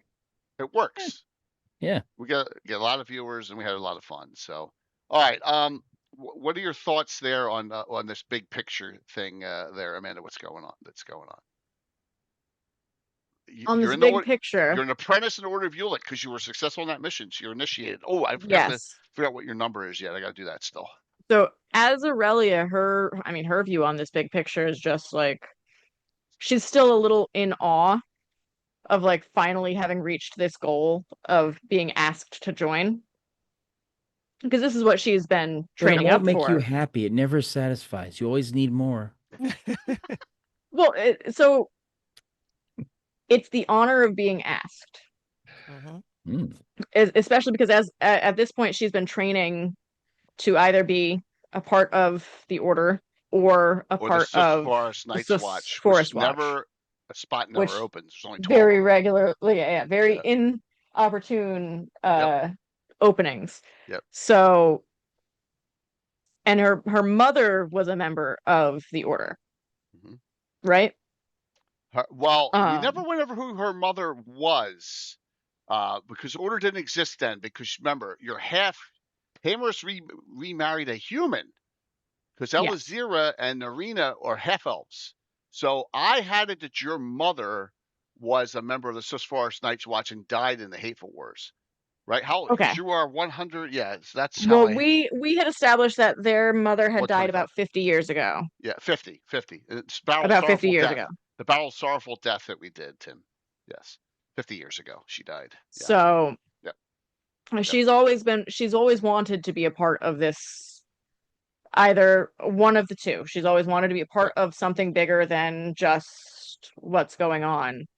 And so her outlook as to what's happening is they'd heard whispers about Dark Brotherhood stuff before, post the Sathaga fight, because obviously she wasn't in the Sathaga fight, but Farah was, but also what's his nuts you played the Priestess of Soul and Philander. Oh my god, my brain just shut off.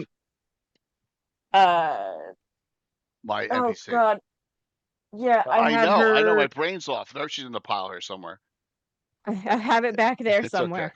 But Yep. no, what's his nuts in the salty dog who's always off in the corner? She William. actually tried to get information in a diplomatic way the last adventure She off did. of She did. William the Enforcer, Tim. Well, here's the thing. Because at this point, there have been multiple interactions between William the Enforcer and her group, Mhm. most of which have been civil to some extent.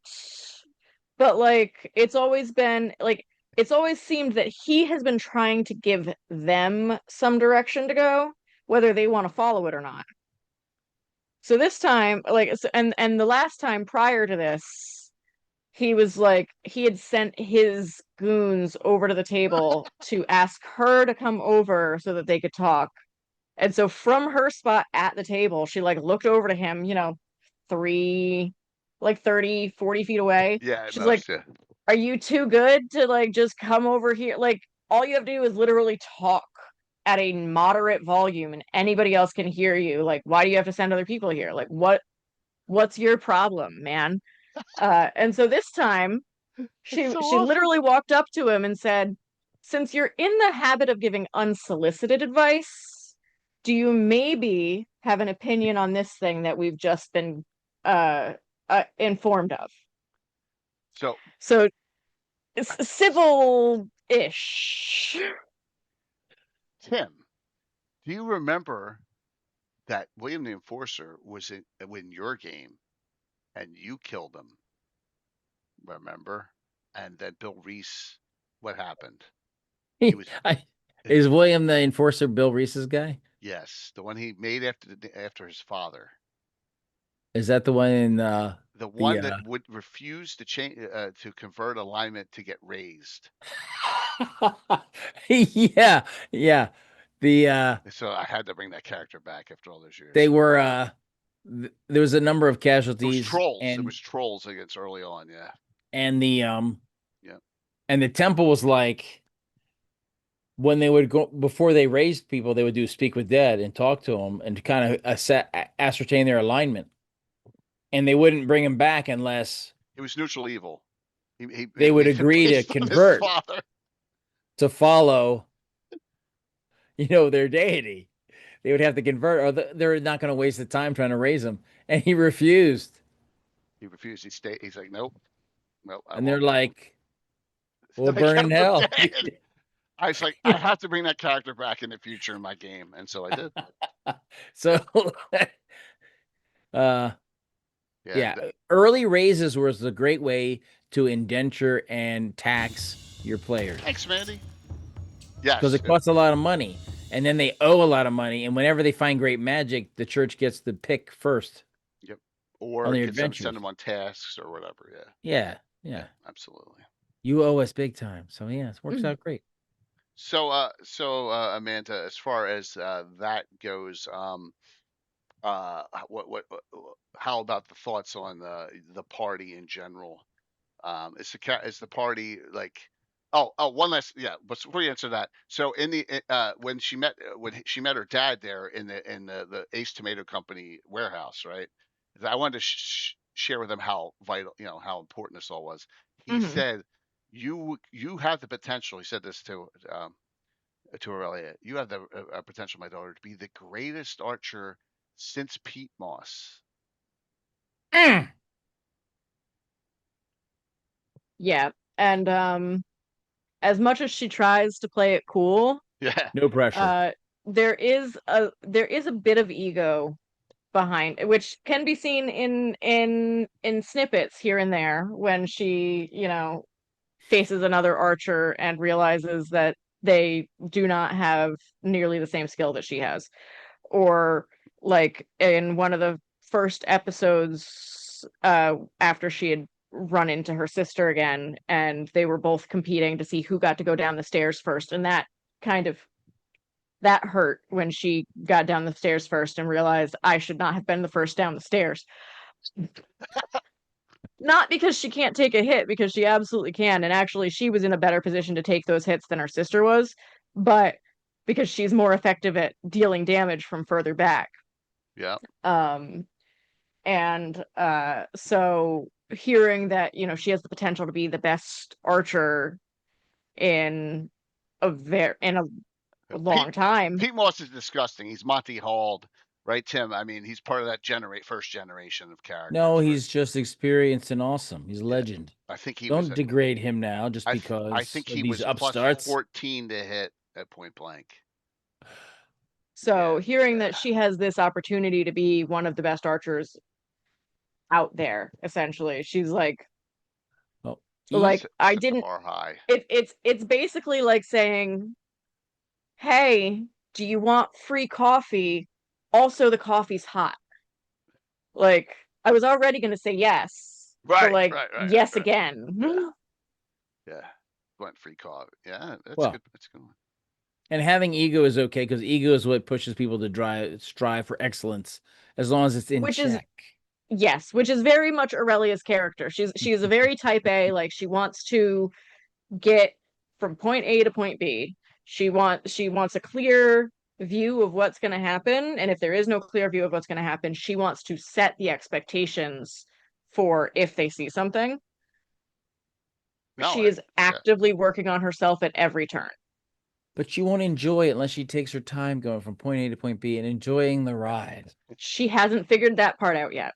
That's what her companions are all about. And her companions are all like trying to tell her at any point. And she had a moment of realization after what happened to her sister, where her sister got her tongue cut out by the mongrels. Like, she had a moment where she slowed down. I actually did it, Tim. Finally. Like, she had a moment where she slowed down and like she threw whatever she had to like try and help her sister get back into working order. So she slowed down, took a moment, but now she's back full in. And it'll be a while before she actually ever appreciates the things that she has, because she's always just going to be striving to be like, I need to be better. I need to do better so that I don't have, like, I want to make sure that she is never in a position where she is in danger directly.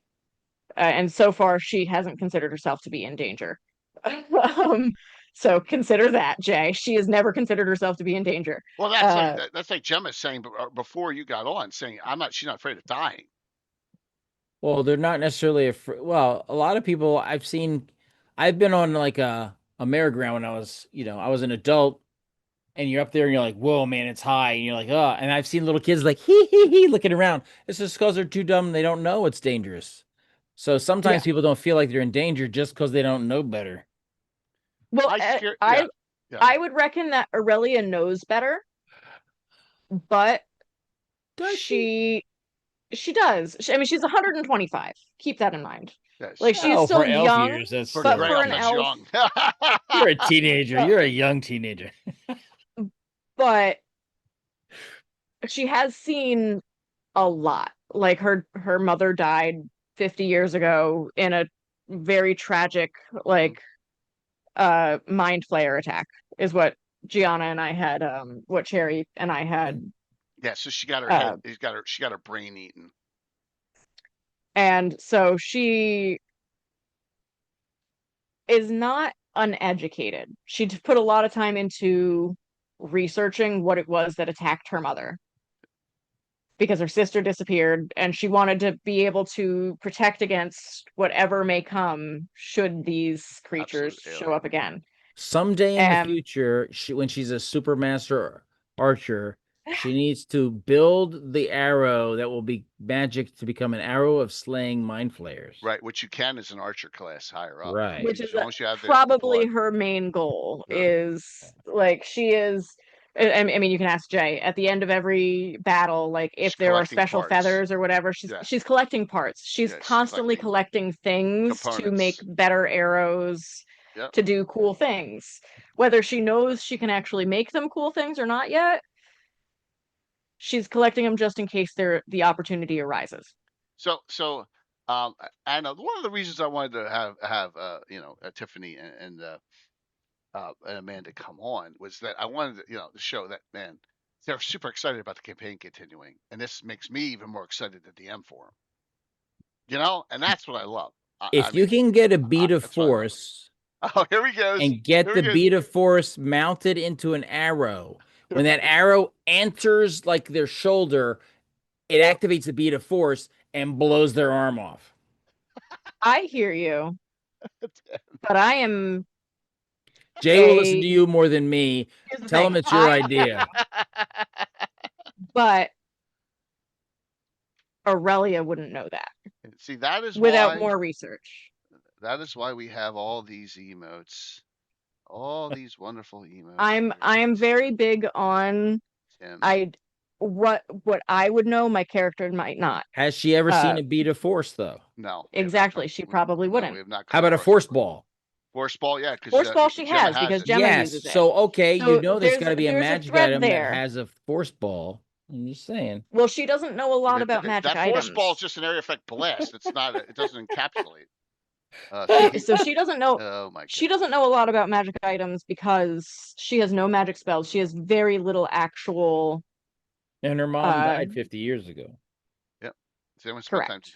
Buildings, areas, city, Greyhawk. So she doesn't have a lot of knowledge about magical things. And while she's happy to sit and research, that also takes her out from being able to continue these adventures. So I as a player am very big on I run multiple characters. They don't all know the same things, and I as a player know way more than any of these would. So like the characters that make the smartest decisions are Farah, because Farah's got a very high intelligence.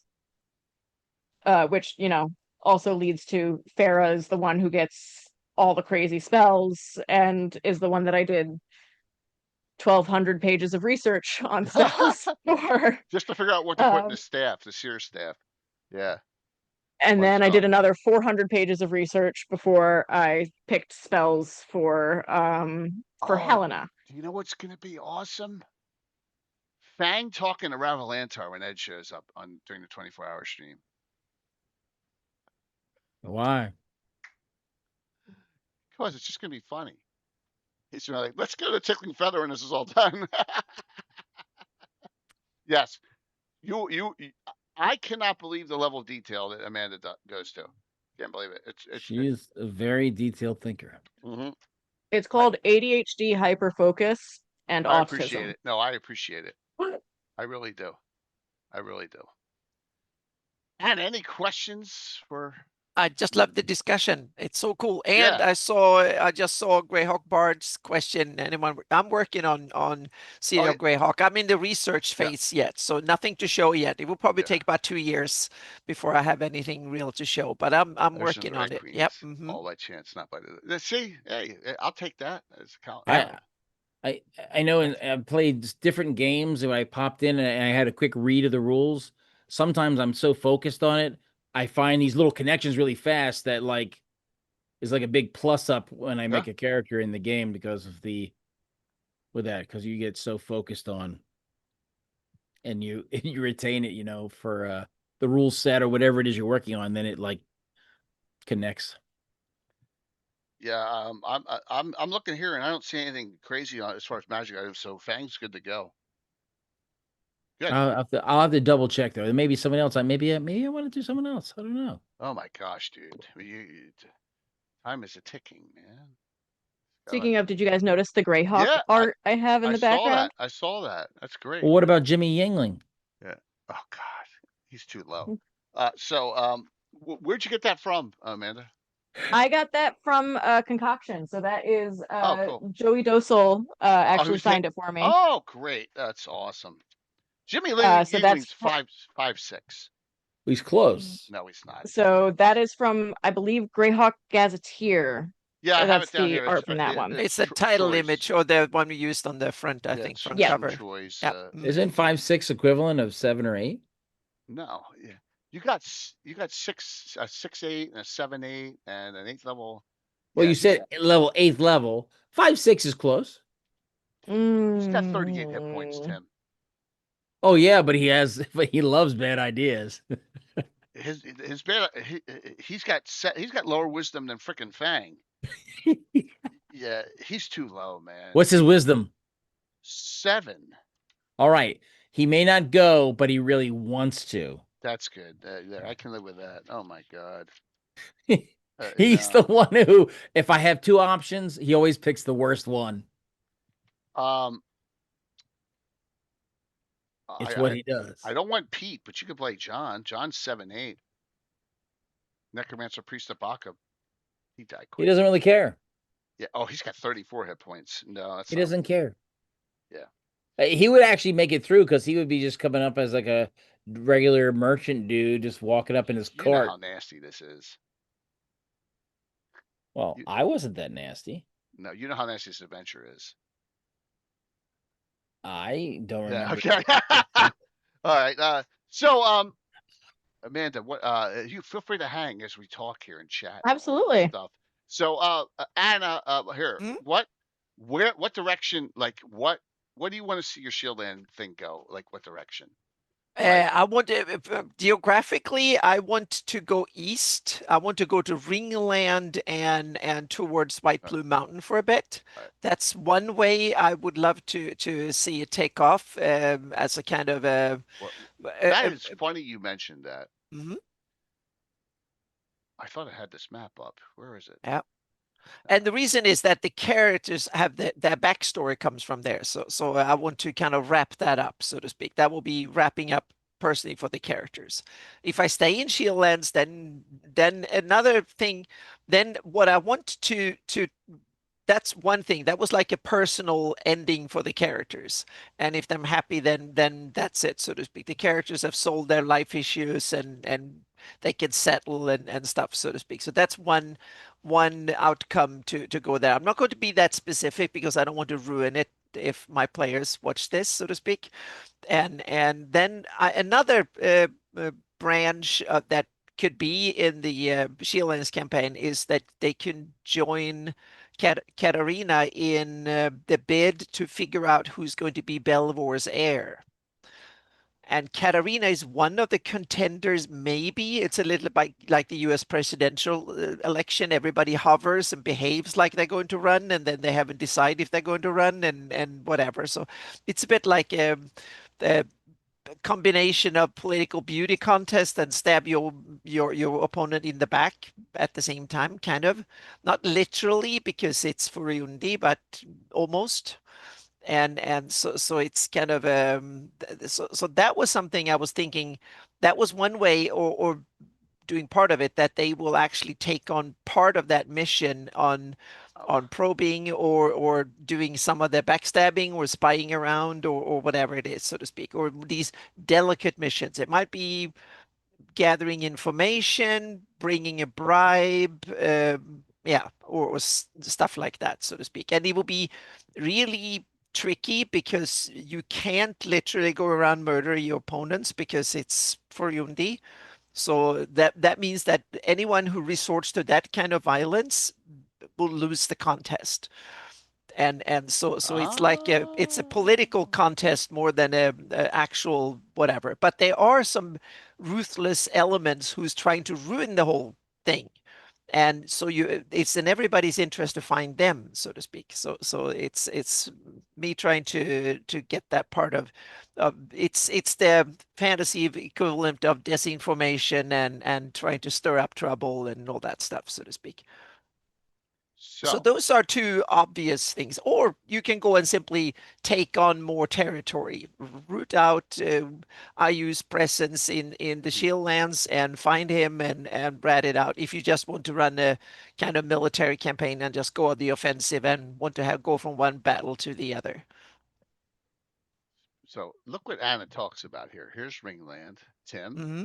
Here's the ruins of the Gradivis estate right here, right? Here is White Plume Mountain. But what's just south of it? What is that? Fortress Elendar. Mm-hmm. Ta-da! Oh, there's 2 L's.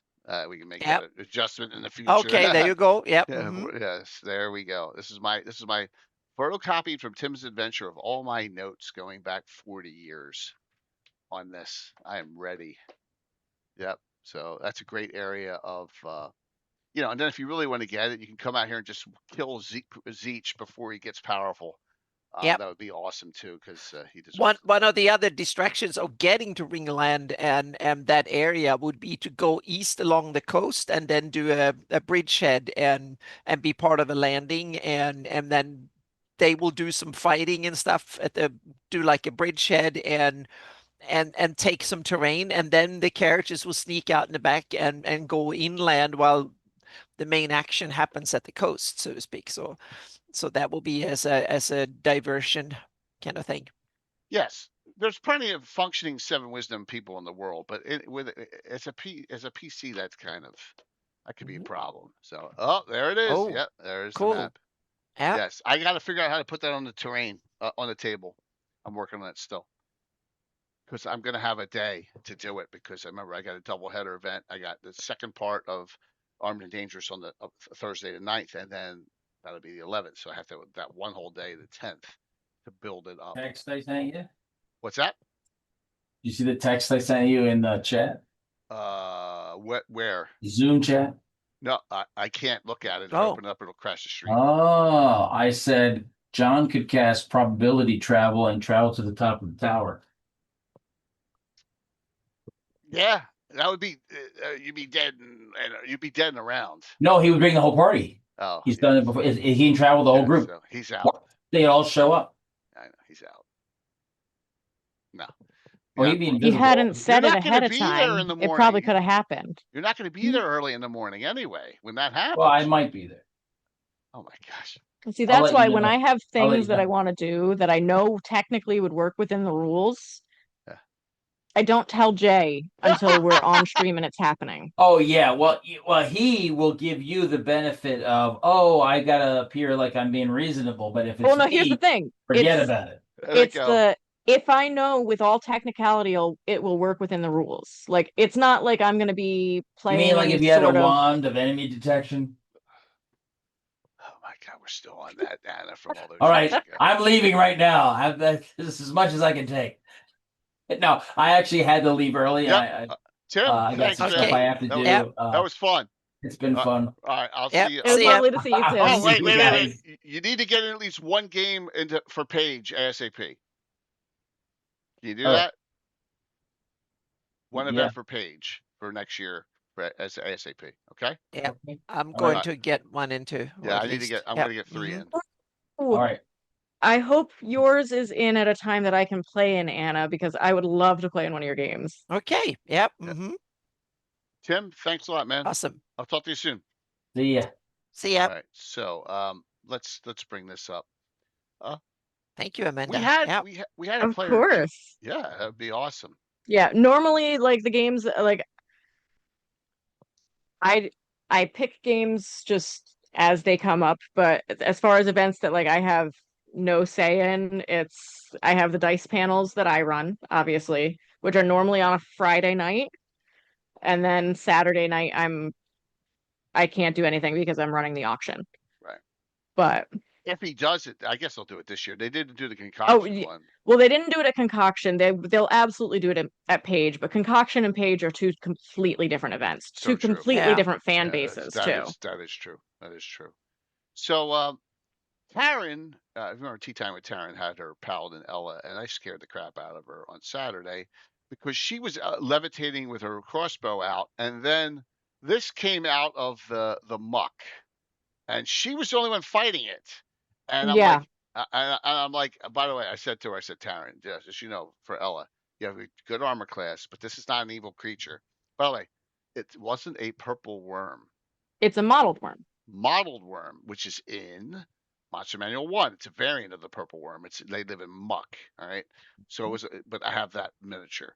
So I said to her, if I roll a 20 or I roll 4 better to hit, it swallows you. And that kind of scared the crap out of her. And twice on two times, because of other buff spells that came up, the prayer came up and some other things that helped her, that stopped her from getting swallowed. Because I had hit 3 times with 3 above the hit roll I needed. So like I almost had swallowed her multiple times, but she basically almost killed it on her own, which was, it took a while, but I like that picture there of her. It's good to see her playing again too.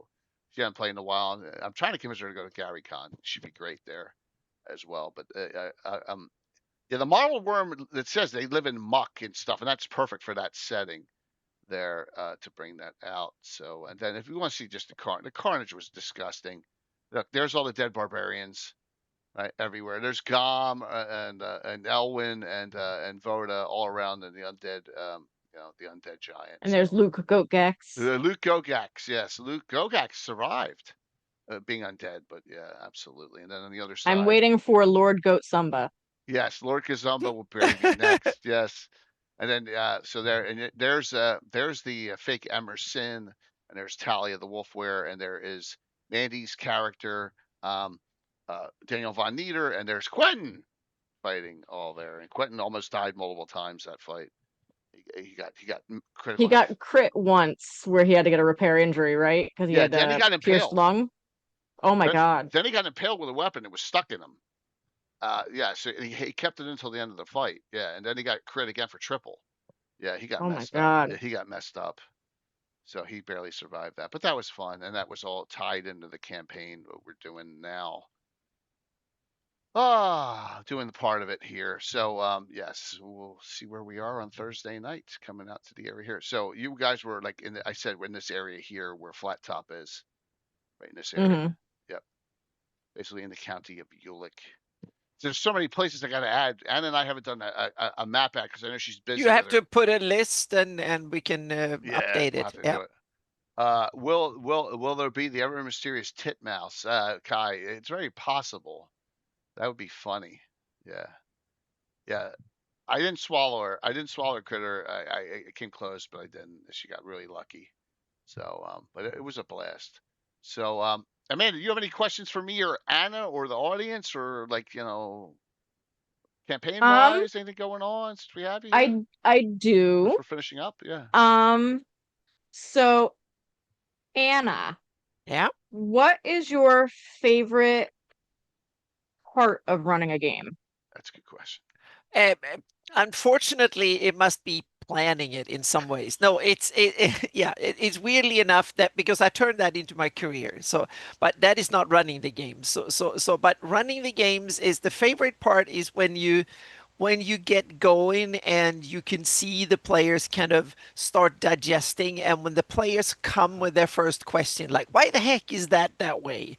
And what is this building for? And who lived here before? When you start getting this kind of feedback, when they start asking questions, you come into a building and they're like, who lived here? Why is this that way? When I start getting these kind of lore-related questions that from the players naturally, so to speak, they kind of ask themselves or ask me, like, come with a comment like that. That's when that is for me the most fun part, because that means that the planning and the prepping and the world building and stuff makes sense, so to speak, because they want to know more about the place, so to speak, that all the hard work paid off. Yes. All the prepping and all pays off because they want to know more about what's going on. Yeah. So that is definitely my favorite part when they kind of what is that, and kind of almost instinctively come with these follow-up questions, or my character want to know, what do my character knows about this, and stuff like that. Yeah, no, absolutely. I think is my favorite part. Yep. And how do you handle when a player character does something that you weren't expecting, but not something that's, let's say, not something that is, not allowed or not within the scope, but just something that's completely makes sense, but you just did not predict? It's a great question, and that's where sandboxing kind of helps me, because my whole attitude is that I figure out what the land look like, who lives there, what the land look like, what the buildings are, and the environment around, and the creatures that the characters will interact with. And I try to figure out simply how would they react, so to speak? What are their motivations? And that's what I try to, meaning I have no idea how the session will end, and even less Mm. what the campaign, how that will end. So my instinct is always like, okay, I'm playing the monsters and the NPCs and the good and the bad guys and everything around.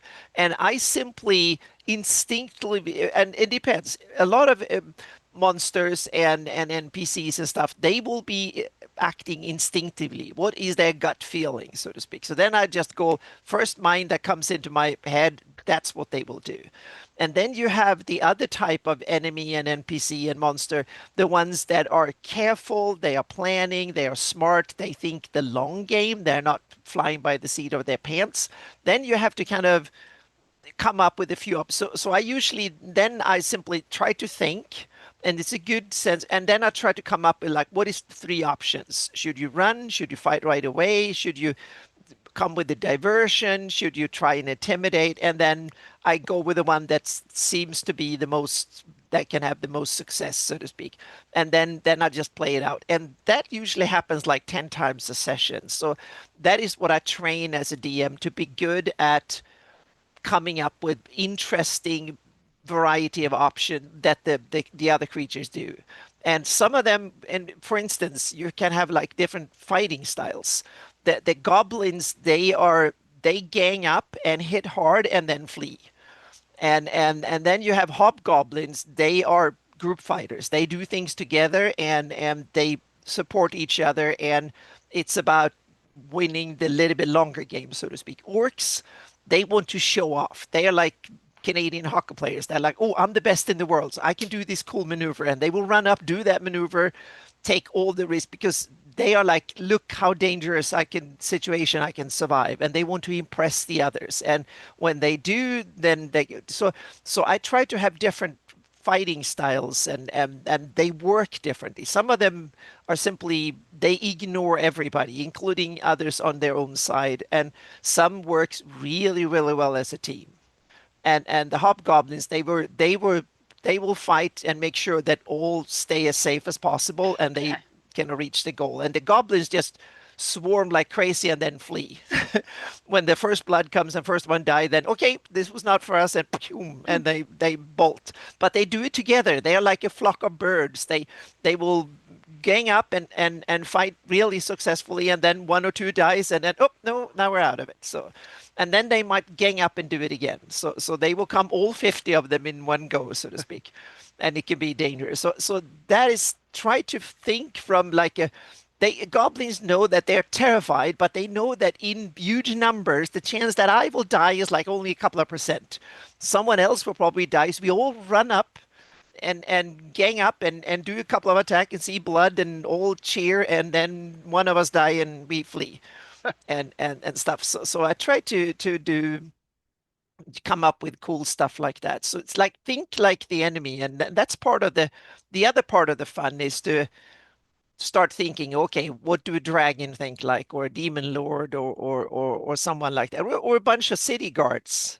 What would they do, so to speak? And you have to kind of start thinking and that's why I try to have every NPC and monster, and I treat them all the same. They're all creatures living or acting in that area, so to speak, that the characters are in. And it's more like, what are their motivations? And what is their role, so to speak? Meaning the short story, who are they? What are their purpose? What they're doing? And their motivations. And usually it's about 6 sentences, stuff like that, plus the stat block. And that's about it. That's usually my man. And then there are a few that have more important stuff, like major villains. They come with like a 2-page backstory that sometimes, like the Lich Dalvier, goes back 600 years. And so I have his backstory from what he did and stuff. So because that can form his decision making. And so but the city guard who's like 21 years old and so on, their decision making is their training and what mama told them, so to speak, or daddy told them, and then what scary thing they've seen, so to speak, and then you roll a die. If you can't make up your mind, just roll the die and see. I can tell which of Jay's characters have multiple page backstories, because those are the ones that Get away. run away before a fight can die. Yeah. Well, yes, yeah. Yeah. Monsters aren't dumb, Yeah. especially Yeah. Especially casters. Yeah. Dark Brotherhood members are not stupid. Oh, you're talking about Cassie the Yeah. Hottie too. And, Yeah, they're and- not. They're not there to Not die. just Cassie. yeah. We just had another one. I Mhm. forgot what her name Oh, was, Holly. but Yeah, yeah. she used the word of recall. Yep. Well, Tiffany's character Gemma just gutted her with a crit. I know. And, I'm aware. and that character is the focal point for the next two weeks, maybe. Right. So she had to get away. She Yeah. was ready with the word Jay of had to recall. pull his reset button. I had to throw out. Yeah, she couldn't stick around and fight it out at that point. She was dead in 3 rounds, so she had to use a word of recall scroll, get away to her home base, and get healed real quick before she bled out. From being disemboweled. Basically. So that happens. Yeah, 100%. Monsters tend to be a little more dumb. I mean, look at the coordination that happened Saturday with just putting together the mass morph spell. You set up all those barbarians. You go, they're coming. Boom, they're all trees, right? And then they got to sit there and wait. They got to wait. So there's some coordination with that, Yeah, like intelligence and wisdoms are in some ways the two most important stats on every NPC and monster, so to speak. And they should have and automatically high level, high powered monsters and characters and NPCs of all such, they should have high, not necessarily high intelligence, but higher wisdom, so to speak. If they've been around a long time, meaning the ancient dragons, they have high wisdom simply because otherwise they wouldn't have survived that long. So I give them really high, and they think long term, so to speak. They know that if they can't defeat the characters right away, wait until they get old and frail, and then they can come in and wipe the place in 5 years or 10 years and or 15 or whatever. So they will run the long game, so to speak. And also the design of the place. One of the things that I get very bored with in a lot of published adventure stuff is dungeon design and castle design and stuff. They are designed so to favor the attacker, because they have like rooms, so you fight them 3 or 4 at a time. And when I design a goblin lair, I make it so hard so all the 50 or 60 goblins can attack the characters at least once or twice, all 50 at the characters all at once.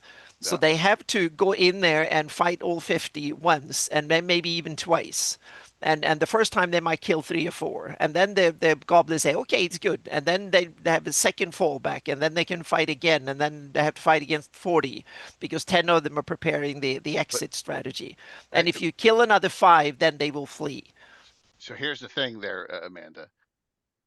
What Anna's got these just as large fights as I do, but her sessions are not streamed. No. Oh yeah. That's the thing. So I have to take that into consideration too. Yeah. With I've only streamed a few. How big can I get? Like that fight yesterday morning was as big as I could do. Right. Yeah. With 20 some barbarians running around and stuff without losing complete control. Yeah. On it and knowing in a time frame we got to get this done by 2:00. So I got Tim's game coming up next. And that's just like a convention being run. That's a lot of stuff you got to take into consideration. Are your home games here, Greg Bart? Are your home games homebrewed adventures published? No, they're not published as adventures because they're not that detailed. But I will bake in as much I can in the new generation of Greyhawk maps. They will come with an annotated. Each area will come with an annotated version where I will put in as much of my lore and stuff that I can press in there, so to speak. And I will develop what each area, what I'm working right now. This is the very eastern tip of Furuundi and western part of Shieldlands. So right now I can say like, oh, that little castle there is used as a hunting ground for so and so, and this happened there and there. So I will try and squeeze that in, and then.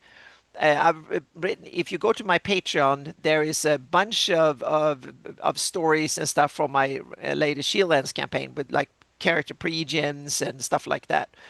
So there you can see a lot of stuff like that. I have there's a bunch of setups for various convention games that I've run, because I run Hawktail playtest, and they've been set in my campaign. So there you have characters.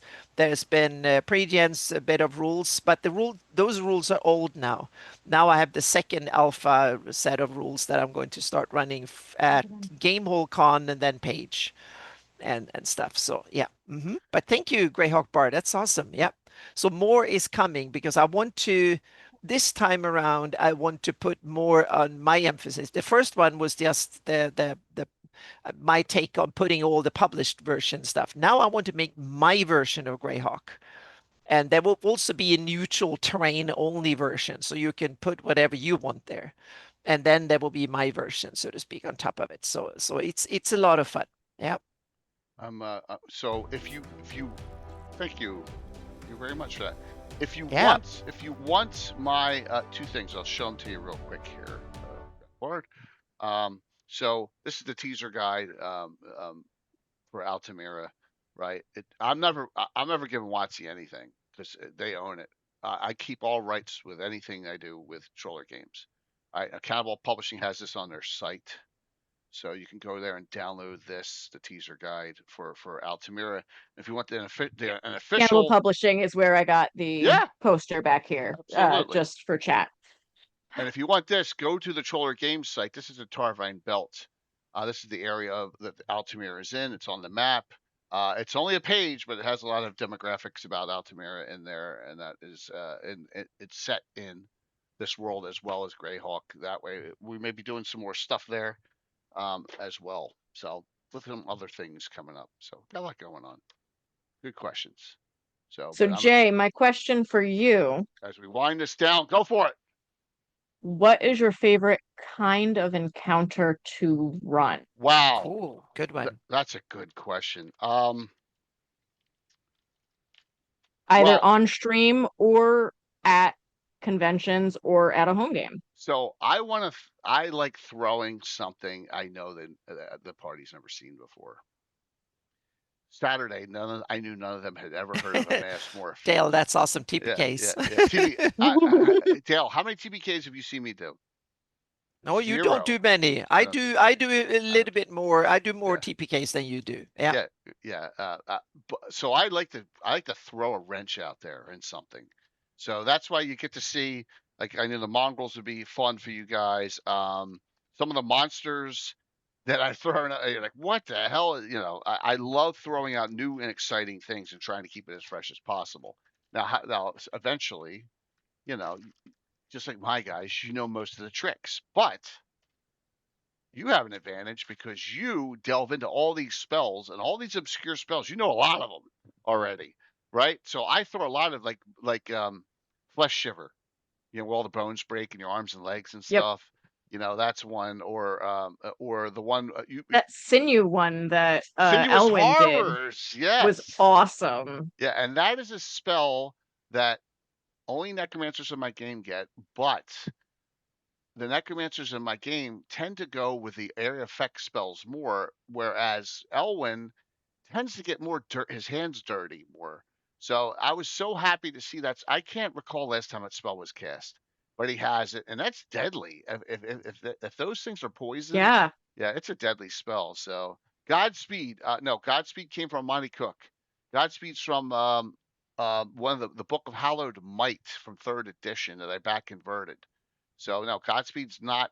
I may have modified a little bit Razkul, but not. And there's a lot of spells that we've created on our own, but a lot of spells I haven't looked at any 4th or 5th edition spells and back converted them.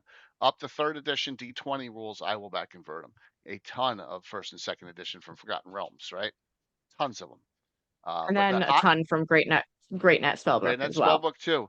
Oh, so I have decided, Anna and Amanda, you will get at least a glimpse of my dominatrix during the evil campaign. Oh, cool. Game. Yes.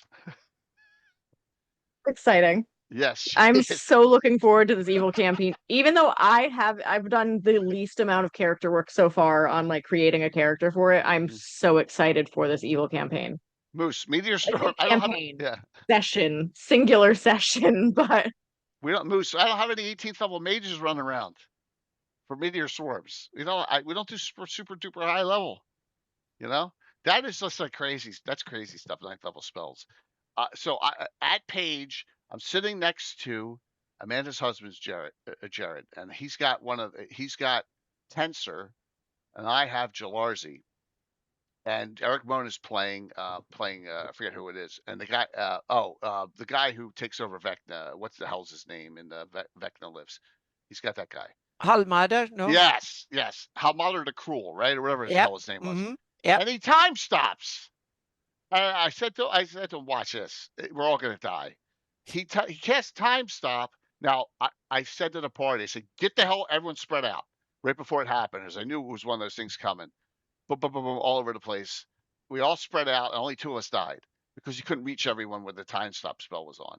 I said to him, that spell 9th level majors are so devastating, and meteor swarm's another spell that it probably should be even more devastating. Tensor's got one called Tensor's Telling Blow, which is way worse than, and that's in the high level player's option high level campaigning book.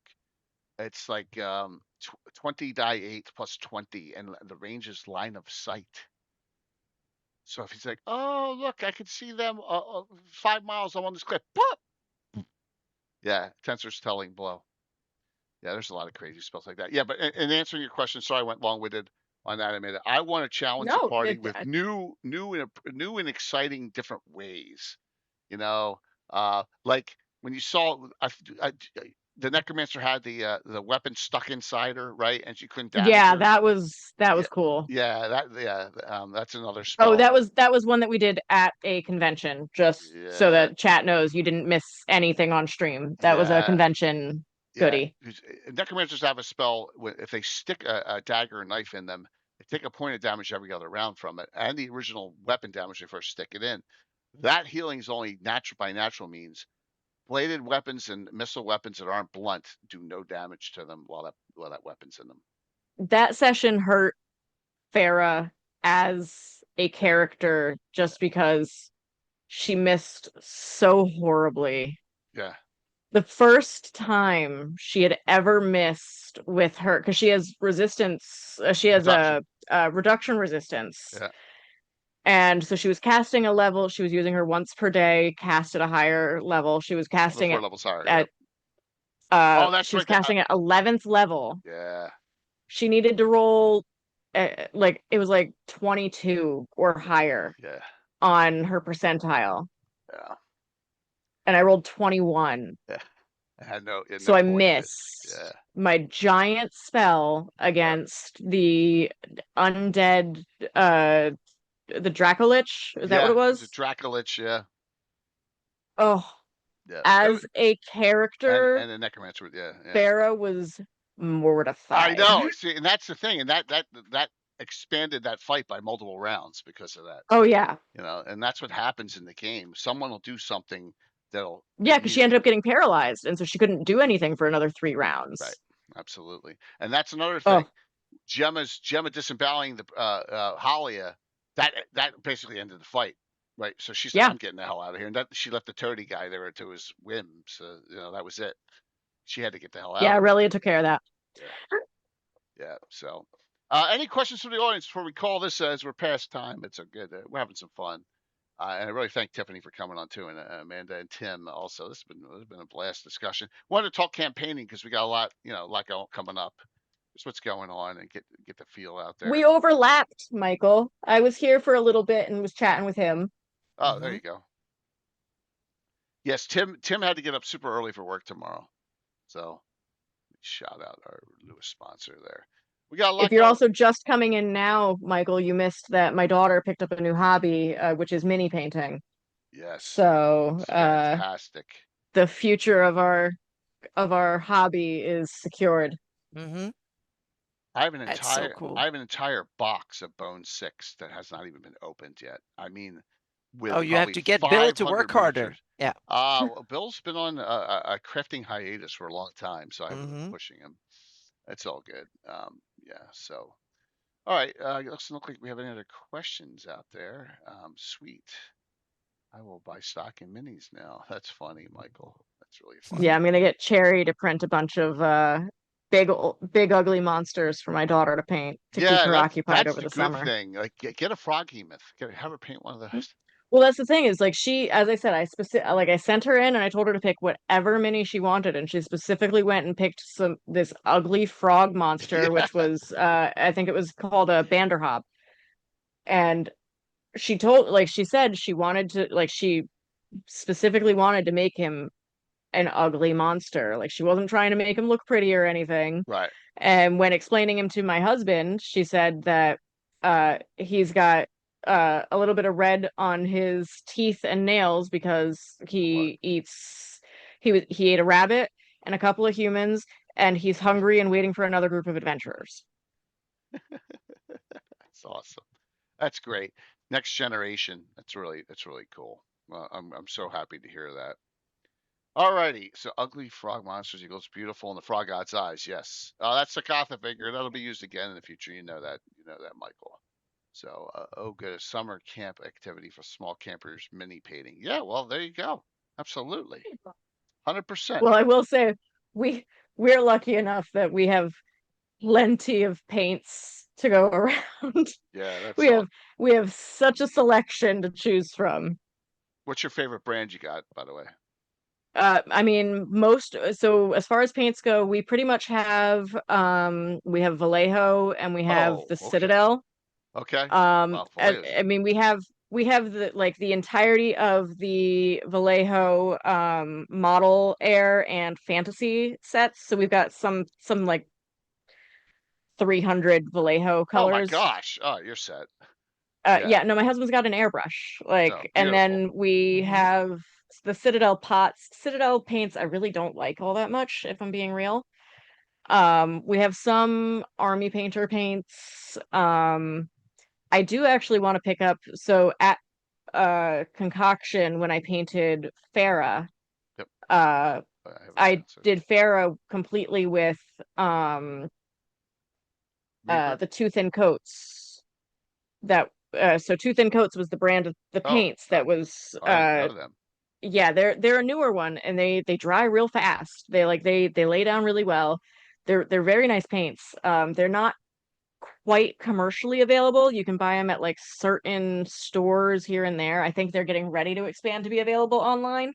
Cool. And I want to pick those up as well. Well, it sounds like you have a lot of options there. All right, so we're doing. Oh yeah. We're doing the Green Knight. Along with here we go, another bag here. I already got two things to go out. One of them is Myriads. I'll have to break it open. The dinner's prepared, still wrapping up. Yeah, Curtis, get in on the giveaway here. All right, Anna, any shout outs for you to come? We can do Wednesday instead. Yep. All right. Yep. So we'll go over that Wednesday. We'll go over that really quick. The schedule here, and then we'll do the giveaway, and then we will bolt out of here. All right. Okay. Next week, only 3 streams. It's 4th of July. So, okay. I got in 5 this week. We're going to talk about on Wednesday the Metropolis and Greyhawk, what qualifies, and according to Mike, there's 22 of them. So we'll talk about those. We've never really talked about them. The large scale cities and the uniqueness of each of them and things. So we'll go over that. Gary Hooley may join us. So that is Wednesday at 7. Here, Against the Dark Brotherhood, there we go. Tiffany and Myriad and Amanda and Gianna and maybe Tom. So they on that one, and it's Thursday, July 2nd. And then part 2 will be July 9th. So it's 2 weeker. Right? And then next Sunday, the Arduin gentlemen will be here. Emperor's Choice, great people. Met them at CNYCon. Really nice guys. Tons of giveaways they've given us. Cool. We're ready to go with that. Yeah, absolutely. And we'll show all their maps. And then, of course, the Fortress Elendar.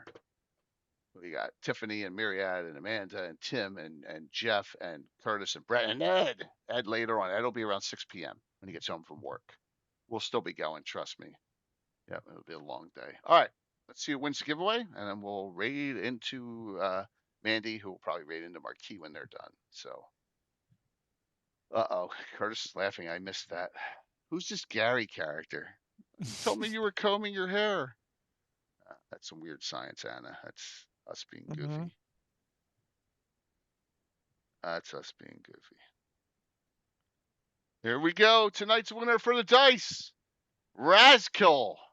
Good. Ooh. Congratulations. Rats. Gotcha, man. Have your dress. We're good. We are good. We are good. Thank you, David Keith. Thank you. It was good to have both Amanda and Tiffany on. I wanted their perspectives for the game because, like I said, their excitement gives me more excitement, and that's what things are rolling really well. We're really happy about everything that's been going on. And so Ratsko, you can always, if you want to give it to someone, you can give it to someone too. You can do that. If you want to say, hey, I want to give it to whoever, you can do that. That's fine. Quick, Cross, yes. Jamming question quickly, yes. Please. Yeah. Yeah. Yeah. Shoot. Cross, shoot it real quick. Yeah. And we're raiding into Mandy there, so. Are you sure? All right. I mean, Tom does need some new dice, let's be real. His have not been played. I got it. Got it. That's really kind of you. What did he say? Throw any NPC? So no, his players have decided that they love one of the characters that he created as a throwaway NPC. So how does he handle that? You bring that character back. If this character dead, if or you I think you bring that. I'd assume the character's not dead.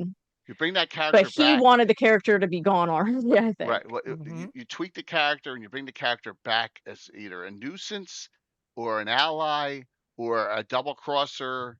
It's a kobold that runs a crystal shop. So that Listen, kobold, it's your fault. You already made him too lovable.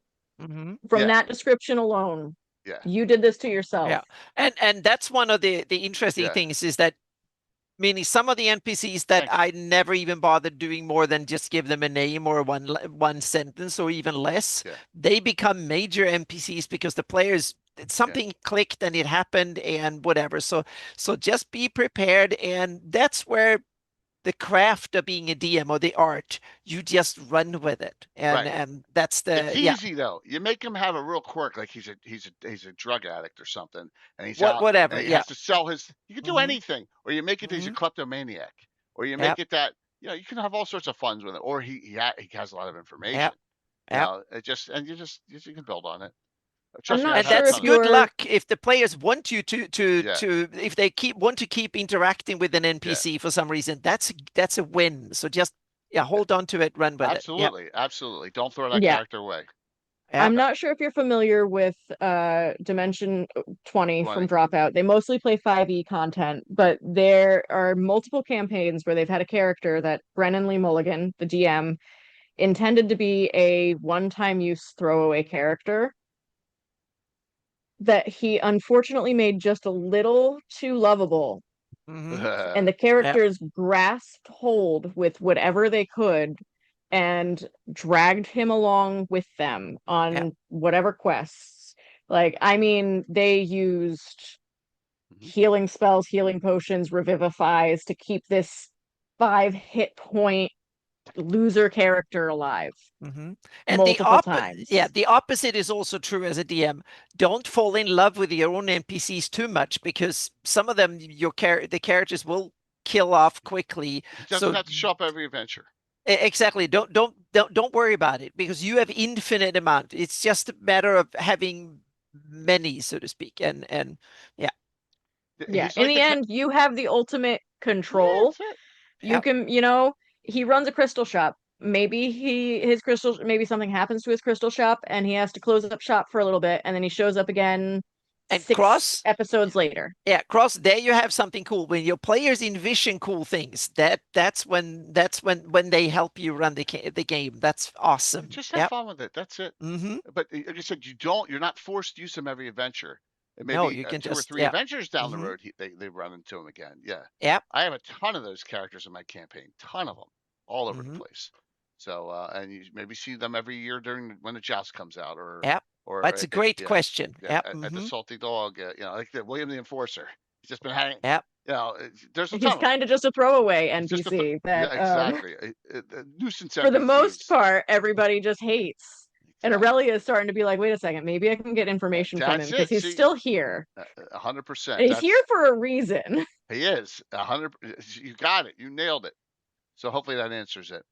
Thank you all for a fun, great show tonight. Really appreciate it. And we'll see you guys all. See you all Wednesday night. All right. Have a good one. All right. Let me raid out into Mandy, and then we'll all right. Amanda, really, I appreciate you coming on. That was fantastic. Thank you. Of course. Yeah, I'm always glad to show up.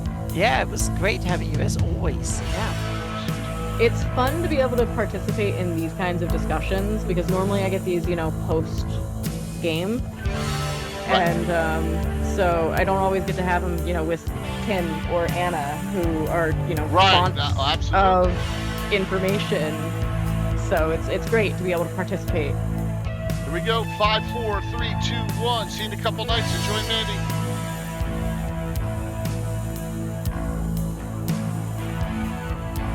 Awesome. Yeah. Let's make sure it's all going.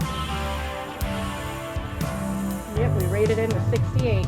That's good. Yeah, there's probably a lot of dupes there. That's why. Oh, okay. Yeah, because it say 6 to 8 of them